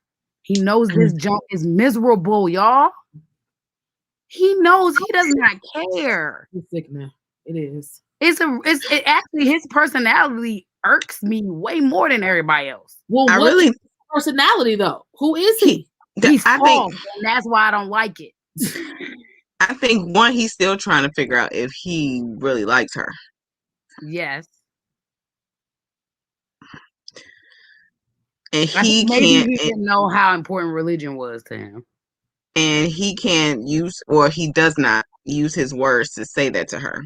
And especially knowing that she's so already there for him. So he's like in a space. I was sick he made her take that test. I was so sick. Hold on. Let's flash back though. He had a conversation with her mother, and that was interesting when the mother was like, I think that she will appreciate religion when she has children, kind of thing. Like, that's what I kind of got into religion. I was going to church. I was like, this is interesting. After I had Clara, that's when I started going to she was church. Like 5 months old or something. Yeah, and he was like, oh, really? Oh. He got so excited. But I'm like, no. But you got to have sex to have some babies. Bro, how y'all going to have babies? But that's different. That's mom putting her stuff on Clara. Clara has gone through some stuff that she does not like it. She does not like about church, and so that needs to be addressed before they talk about bringing babies to church. Because she's like, I'm not. Right. I don't want my kids to go through the kids. Right? No, what I went through, and so it's not gonna. That's not gonna happen for Clara. And you about to have her kids at the black church too. This is about to be funny. Yeah, with your mom and your daddy. I don't think their church is like a completely black church. No, but it's a black family. I don't know. I don't know. It's one of those mixed churches, I believe. Right. But it's just like, I don't know. It's like every episode, y'all, I get like, he makes me more and more squirmy. It's like, I'm like, yo, he just thinks this grin. He like, every time he does that little grin when they say something that like Clara's actually struggling with, you know, like they'll be like, well, she's kind of like frustrated with this. He'll just be like, and like, he's talking to his friend. And it was just like, he keeps acting like everything is good. Like, he's like, yeah, I think we're good. I think we're on the same page with everything. Like, I don't think there's anything I'm not doing besides digging her down, bro. You haven't had sex with her. And you haven't taken your clothes. That's a big deal for her. You sleep with a shirt on every night. And you let her keep touching. He got some arms, though. He did let us see his arms. You getting off every night. Did you see how tight his jeans were when they was at that football bowling place? My husband said, no, they both got skinny jeans on. Yo, that whole date was funny as hell. She was like, it's so violent. It's so violent. She felt like she was under attack. He was like, calm down. I didn't hit you once. But is that no one is listening to the other person. If they were truly talking, if they were truly sharing their heart, if they were truly listening to each other, it ain't that complicated. A little dick. She needs something. Vincent needs to be massaged. Brianna, why are you putting him on a horse? I had a whole conversation with my friend today. He said, "Do you like horses?" And I started laughing. I was like, I legit got taken off into the freaking wilderness when I was a Girl Scout. When I was at wait, what? We was at Camp Innisfree. Mm-hmm. And we were getting on we horses. Was in Girl Scouts. And you know, 1128. We went to Girl Scout camp like every year. Yes. And we were our like activity for that day. We were like gonna ride these horses. Mm-hmm. And we were all in the line, you know, walking down the trail on our horses. And you would I don't ride a horse to this goddamn day. I don't like horses. They're so big. Her horse. I love horses. Her horse like unicorns. And at this point, how we were kids. We were kids. 10, 7, I don't know. Yeah, we was probably like 10, 11 in there. The horse took off with her on it. And all I remember is watching this run off with my sister on it. And she was screaming. But the horse, oh my God, that's so traumatizing. The horse took her back to the stable. Wait, what? I was going through, I was doing this, and after it went off crazy, it brought me back to the stable. The point is this: people have traumas and stuff. I get on horses too. And that's a big ass animal. It's a big animal. So I feel like if your whole husband, I know Leo men are terrified of animals. Unless they're cats. I don't ride horses. Look, I got on a camel when I was in Abu Dhabi, Dubai, against my will because it reminded me the mud couldn't even have stand up. It was like trying to get up because I'm a big girl. Okay, don't ride camels. Don't ride a camel. Don't ride. Okay. Okay. If you ever have an opportunity to ride a camel, don't. My sister rode a camel in Egypt. Camels get up and sit down a certain way. Like this. No. So you gotta be like, oh no. On that picture of me and Stephanie on that. Because I thought I was about to die. No, animals are terrifying. Big animals are terrifying. Yeah, but what I'm saying is this, it goes back to this. If my whole husband was like, babe, get on this horse, you didn't hear me say as a child I was traumatized. You didn't hear me say that. There's a reason. And so people are not, it's like, listen to your friends, listen to your partner. Don't, unless somebody is like, I had a bad experience, but I'm willing to try. That's different. That's totally different. She had traumatic experiences to the reasons why they don't do things. And if you have exposed that and not listen, he might have other reasons why he don't fuck with a horse or whatever the case is. She got the picture. That he don't mess with the horse or whatever. But she hasn't allowed, in Koya's words, the space for him to share. I had a traumatic experience. That's why I don't want to do this. Or I had a horse when I was a child and it died and I don't mess with. I mean, it could be anything. And so I feel like we're not listening to each other anymore. We just do tender. Just tender. She just made her own plans. Oh my God. Koya. Her own plans, and but that's the look she ain't like, we're gonna do fun things because I'm gonna do fun things, and I'm like, y'all can do fun things that don't include a horse. I would never be friends with Brianna in real life.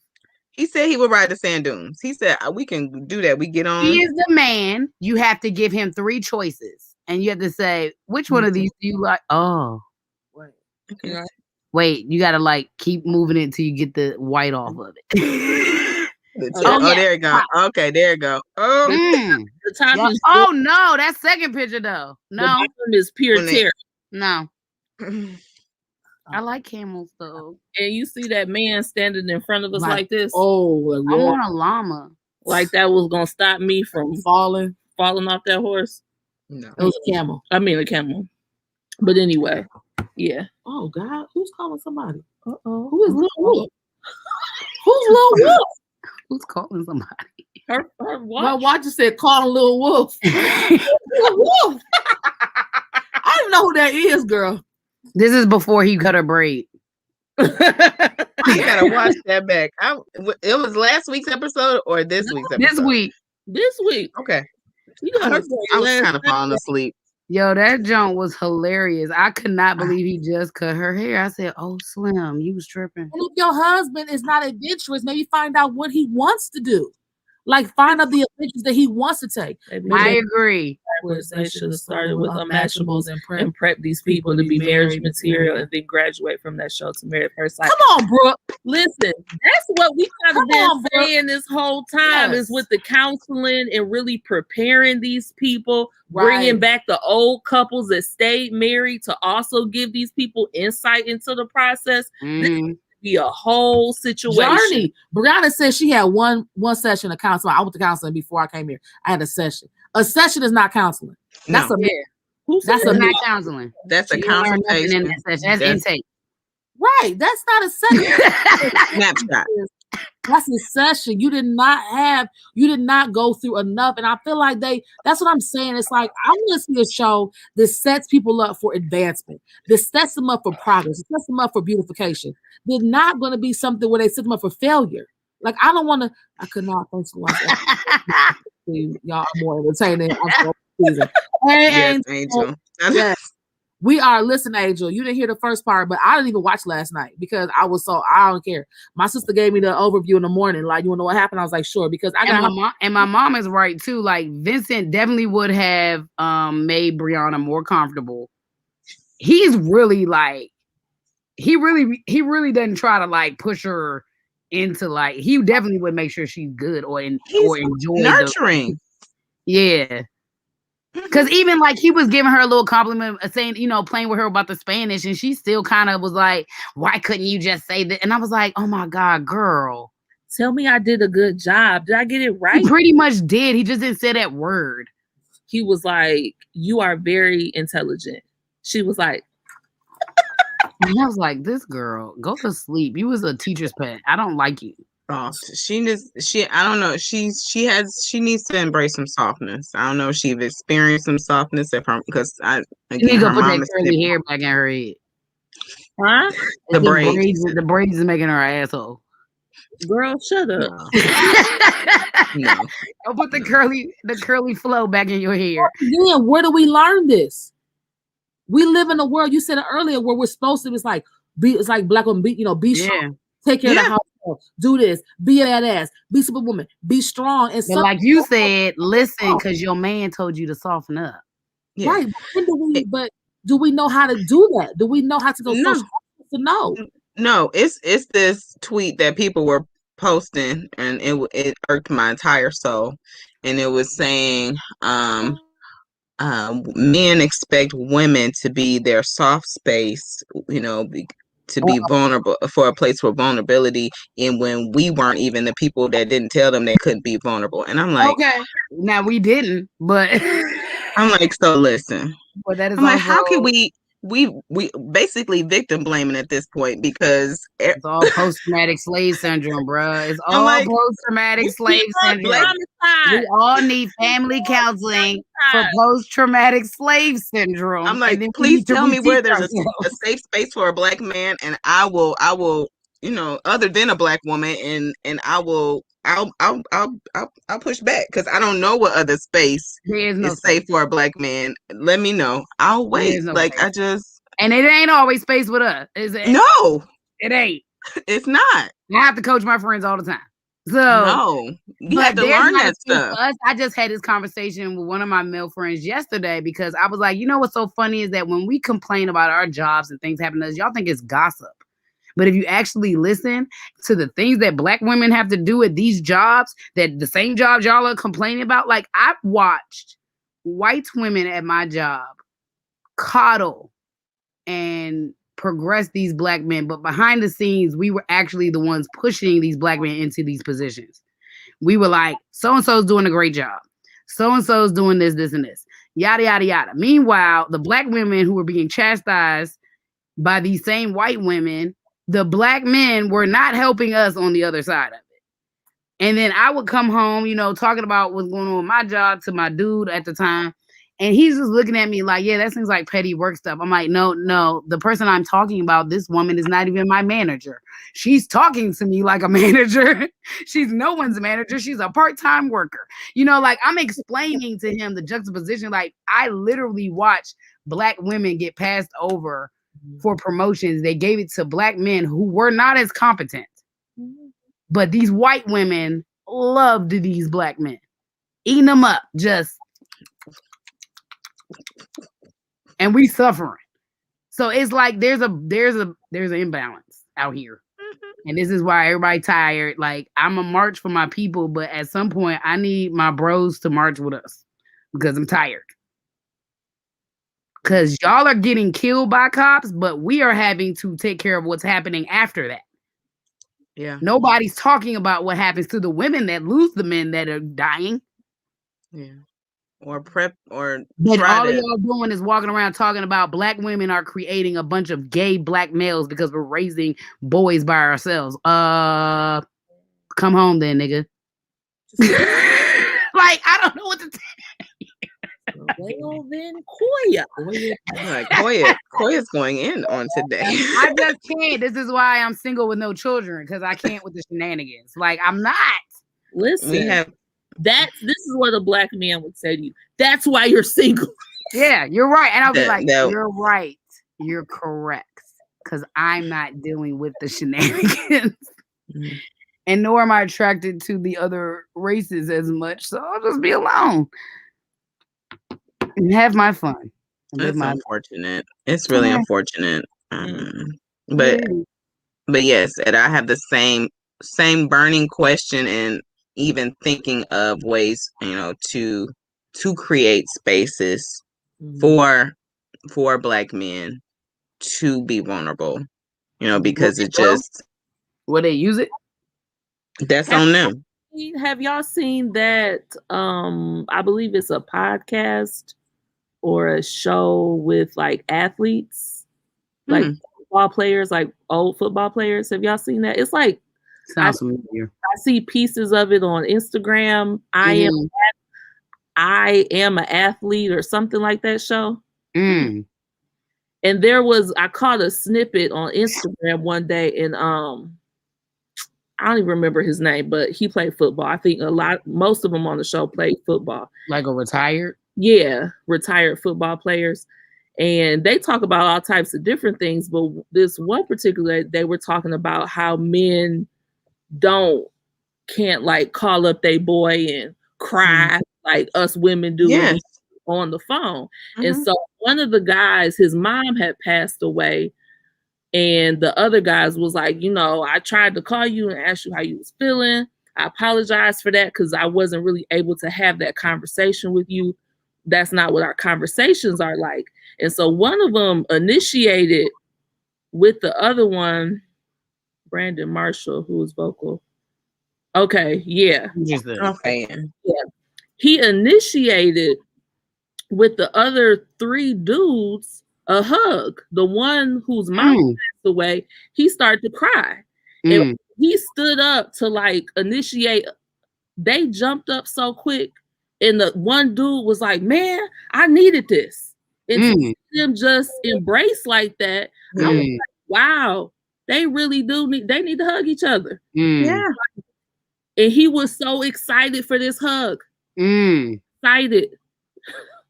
I love I think that is something, and I think there's pockets of guys that have that kind of relationship with other men, but sometimes it's frowned upon for whatever reason. Absolutely. They don't want to look like they like gay or gay, and it's all stupid. But that's one of the things we love when it's men who come in here sometimes and they see another dude that was support each other that they ain't seen in a long time. The way they slap them hands together, and then they embrace. I'll be like, and they be smacking each other on the back. Like, I'd be like, oh my God. That's love. You know what's so funny? There was a moment like that on Ready to Love, actually, like last week or the week before. They had there was a guy talking about he helped one of the guys move. He just called him and check on him. And he was like, I'm trying to move. I'm going through it. And he went over there and helped him move. And this man broke down just because this man helped him move.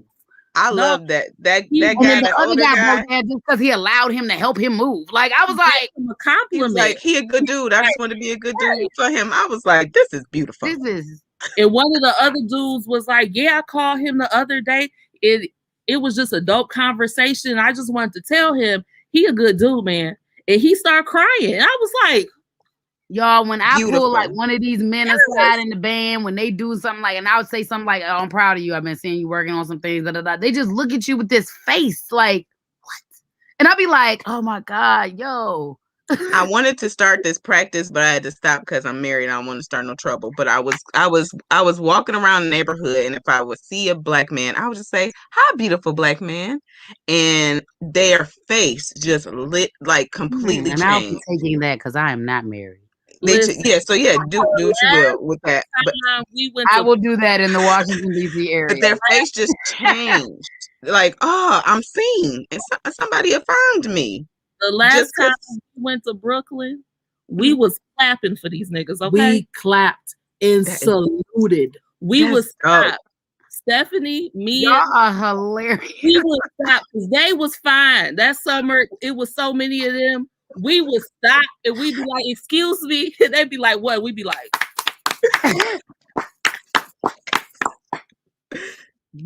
I told this dude the other day, who I see all the time, I was like, "Sir, you look sharp today. This outfit is killing the game. You're killing the game today." He just looked at me like, "Thank you, Koya. Like, I didn't even expect it. I mean, you look sharp, son. Like, I don't know." Men be coming in here because I'm at the front counter. I will be like, "Brother, you have a fresh haircut?" Like, "Yeah." I'm like, "Fresh haircut?" He'd be like, "Yeah." It's something about a black man with his. You have to acknowledge it's so. The same way when we have our hair done. I have to practice in this. So I practice a lot of my things in the customer service world of congratulating the black man. I'm like, "Oh, you smell good." Like, "Oh, I do." You have to find these little things and affirm them and pour into them. When a black man gets his haircut, he drive his car different. Yep. Walk different. And he bend the corners. Shower different. Listen, he be snowing outside. Windows is down. He got to just like. He not eating McDonald's today. He having Popeyes. Exactly. That's what I say. So it's like there's nothing wrong with saluting, and men deserve and want and deserve the same compliments that they give us. The same things. We have to. It's like one of my. I try to tell you, my boyfriend was confused. My ex-boyfriend was so confused the first time we had Valentine's Day. Like I did something for Valentine's Day for him as well as he did for me, and he just looked at me like, "Well, why'd you give me something?" Because Valentine's Day is for couples, and we're a couple. There's two of us, right? That's not. I saw this common sense. On one of them Africa pages, and it was an old woman breaking down like, your man taking care of you does not mean paying for your hair and doing that. I think it was like talking about like how things have gotten twisted. Yeah, that's self-made. All about that's not everything a man is here for. And you got to keep yourself up too. Right. That's not your man's job. I'm trying to find these pictures. I'm going back. Now, if you at home taking care of the kids and you ain't got no job and your man is paying, that's different. He need to give you allowance for your self-care. Because you at home taking care of the kids. I may be going back too far now. I don't know if it's gonna be in this thing. What you looking for? The picture was in Brooklyn when Stephanie met that. What's that? He worked on the railroad track or something. That man, right? That man had the gray beard. He was really. Here older. we go. He was actually older, but he looked good. And then that chocolate guy. That chocolate. And the Ron Isley. Nah, but yeah. Okay. Okay. He was just like, okay, picture time. Okay, smiles. Fine, he's fine. Big. Big. Oh, he was out here snapping. He was real fine. Oh, yes, granddaddy.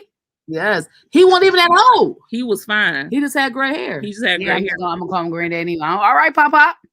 Give him some Werther's original. He's out there snapping. Free dance. Beautiful blackness out there. Yeah, we was seeing them everywhere. Yes. We was like, ooh. So it's like men, and I think sometimes too, I've seen women recently turn down men that have made advancements towards them in the most disrespectful ways. Oh, me too. I've seen some. Like, sis, if you don't want to talk to him, just say no, thank you. Like people say something like, oh no, thank you. I'm not, or I'll maybe say I'm married. I may throw something out there. I'm sorry, I don't really want to, or whatever. No. I can't give you my number. I'm sorry, but I'm not like. I mean, leave me. I don't like. I mean, leave me alone. Why are you talking to me? No, what makes you think you can get my number and my information? You don't know me. Like, I'll be like, what is wrong with you? Why did you have to say I was that in the to him? also because of you, crazy lady. These men won't come at me. I gotta go with them because of your crazy ass. Rejection, the fear of rejection. I was at the post office one day, and this man was like, this girl attention so tough. He was really feeling her, and cut into him so bad. I wanted to call him.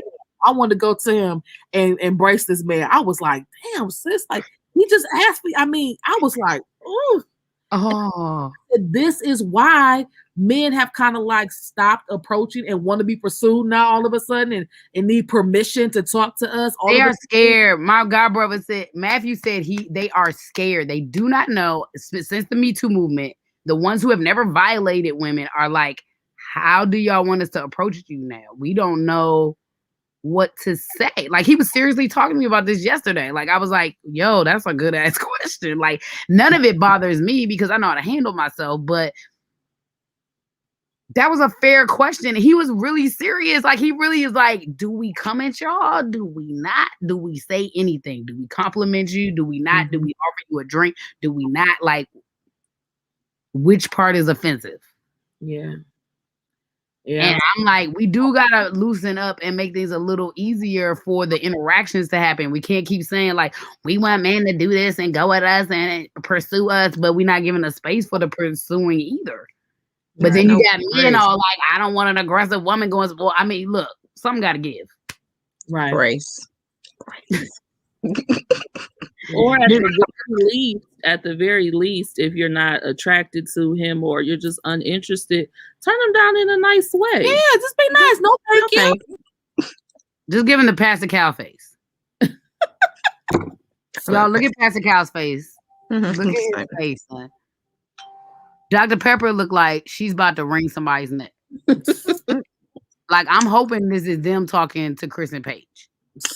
Except that's a white hand. That is a white hand on the couch. Oh, that I don't know. Is this season or last season? No, this is this season. Dr. Viv. Dr. Viv, she always wears animal like print this dress. to the decision This day. is her favorite dress. She always wears animal print to decision day. But that dress specifically, she enjoys. Mm-hmm. I'm like, do it, Doctor. She's fine. Amen. Her and Pastor Cow were so funny on the Unmatchables together. Like, yes, they were so nervous watching that date yesterday. Mm-hmm. I'm gonna have to finish watching that. Yeah, girl, I'm still stuck on the girl bringing the kissing thing to the oh thing yeah, the date last week. No, but this, I think you should. I think you would like it to watch him kind of learn the lesson of the fact that he didn't really have no substance. Like he didn't know they put him like in the most epic face ever. They put part when they said that wasn't for the girls he goes out with, it was him, and he was like, but they put acne all on his face, and then they put him on the date. That was rough. They put him on a date with this woman, and he didn't even know how to engage with her at all. He was like, he's like, normally we just smile at each other, and then she come home with me. It's like, no, bro. And then at the end, it was funny because he was kind of like, he was like, well, I need a facial. That was funny. Like I was like, because they made you busted. You was not supposed to talk to nobody like that. They was because he's so attractive, and I was like, you know how many white boys I know that would crush your face? Like, hello, so many. Like, where do you live that you're the most thing that they? But I do like their dating little tactics and tips, and like I actually think it's a cool show with that stuff. Like, because I mean, that first couple had a lot of stuff that really, though, I feel like I've met a lot of people with the stuff they had, that first couple, but like the second couple was, I was like, oh, she's a lot too. Yeah, she only eats chicken nuggets. Chicken nuggets. Child. Chicken nugs. Eat chicken nugs. Yeah. Mm-hmm. So we should probably wrap it up. It's 10:05, y'all. So what's gonna happen with decision day? What do we think is happening? Projections. Yes, projections. I'm curious. Divorce. I'm done. What I would like to happen. Yeah, what would you like to happen versus what you think is gonna happen? Okay, so I think Brianna and Vince will stay together. I think that Claire and Rouse will stay together. I think Paige and Chris gonna act like they trying to do something, whatever. I think Haley and Jacob gonna act like something, whatever. I think that Eric and Virginia might try, but I think they should not. That's my synopsis. I think that Brianna and Vincent, it might get a little rough in the conversation, but I think ultimately they will decide to stay together. I think Virginia's gonna get up in that piece and be like, nah. Oh yeah. And Eric's gonna be like, yes.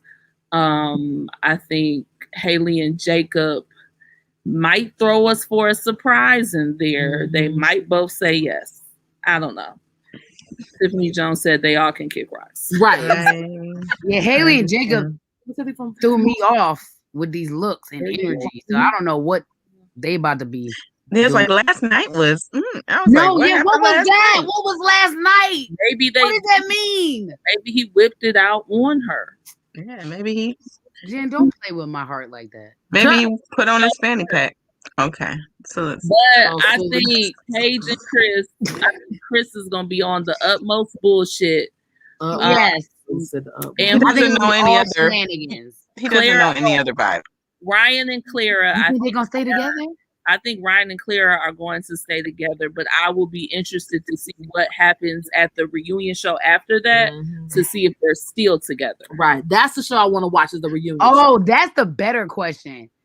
Who do y'all think is actually going to stay together because they don't want to like divorce on the show? Who makes it to the reunion show? Oh. And still married. Like, do you think that there are couples that are going to say yes on decision day, but they already know they're going to get a divorce? But they're going to say yes on the show? If Virginia says yes, I believe they're going to get a divorce. Oh, absolutely. They're not going to make it past a month. I really think she doesn't feel safe, y'all, to make a decision. Virginia should. I think she's trying to keep production in the mix as long as possible. Virginia should have never gotten married, but Virginia does not feel okay with Eric at all. But yes, she should never gotten married. She should have. Language. Y'all think Claire and Ryan are gonna say yes? They're gonna say Clara is definitely gonna say yes. Her shit is in his house because this is the healthiest relationship Clara has ever been in, and she's convinced herself time after time that this girl said time after time. That this is 10 out of 10. Time after time. 10 out of 10. Time after time. 10 out of 10. 10. 10. Sick of it. She on the phone with her friend talking about, I really don't have any complaints. It's a 10 out of 10. Like, girl, shut up. My mom was like, stop saying that. Why should you saying that? That little boy did not give her no dick, okay? You can't be a 10 out of 10 if you ain't fuck your husband. If you ain't consummate your marriage, you is not a 10 out of 10. When Dr. Pepper giving you the face, like, it's a problem. She like, oh, everything's great, huh? Okay. You say that. Dr. Pepper. You say that, do you? Well, I heard you're frustrated sexually. You want to talk about that? I want Vincent and I want Vincent and Brianna to work. I do. I hope do that. Too. I think that they do need some supports, though. I don't. I know that the experts say that they do stay around with the couples, and keep in contact with them. So I hope that they get some support. So I believe they'll stay married.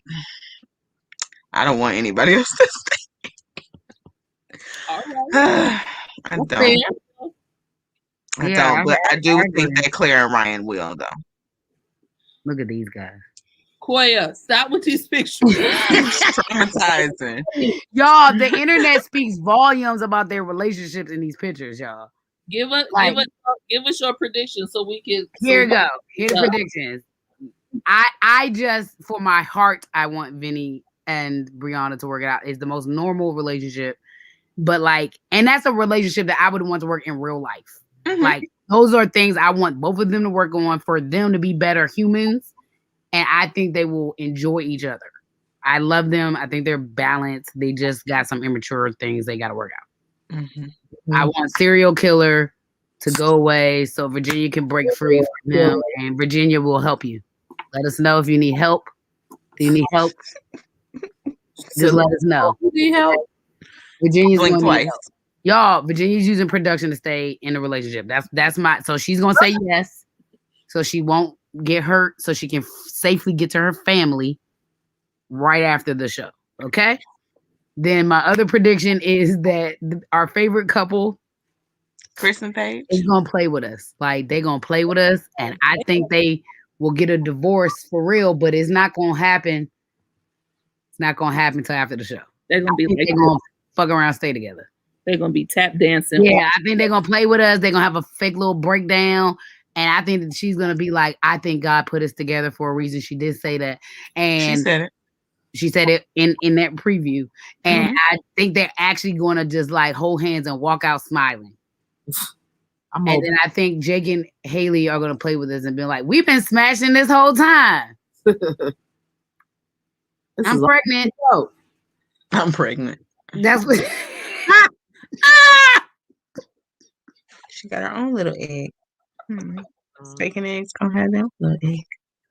And then my last prediction is all of the therapists quit the show. Right. Because of Chris specifically. They need therapy after this season. They need new jobs. They shouldn't put this on their resume. This season should not be on their resume. They should say last season was their last season. Go out on a high note. Yeah. And that's it. That's all my predictions, guys. All right. Wrap it up. All right, you did your predictions? Yeah, I did. I went through it. Okay. Alicia? You did yours? Oh, okay. All right. Well, thank you to everybody that's watching. Let's see who's left. There are people still left. Hey, y'all. We'll be back. Decision? 2 weeks. Yeah, let's do 2 weeks. We'll come back on decision day. after decision day. Yes. Next week is a countdown to the finale. Yeah. Where they're bringing back old couples to make predictions on what they think about the couples this season. So, yeah. I kind of low key. I know it's too much. I just want to see Karen and Miles and Amani and Woody. That's what it is. Amani gonna say that's deep the whole episode. She just gonna like every time it's the clip. That's deep. Like, you know, so much happening. It might be too much, but it kind of orchestration because we work late sometimes. But I really wish you could do the show in tandem with the actual show. Too much. I know it's too much, but I would want to see reactions. Like I want us to see the reactions of like the right on time reaction of like what people say and are like off the cuff reaction to like saying stuff like they don't sit together like what or what people come in there doing. I just wanted to see that like for real. But other than that, we do. Other than that, thanks for watching our random antics on Thursday with me, Jen and Alicia and Koya and other Jen and whoever's watching. Thank y'all for tuning in and watching. We'll be back in 2 weeks for the last episode. We might find something to talk about to that, but the last episode of Married at First Sight Decision. We might do Decision Day. We might do the recap show, maybe. Yeah. At some point. So thank you all for tuning in. We appreciate y'all. And bye, Tiffany. And we'll see y'all in 2 weeks. Bye.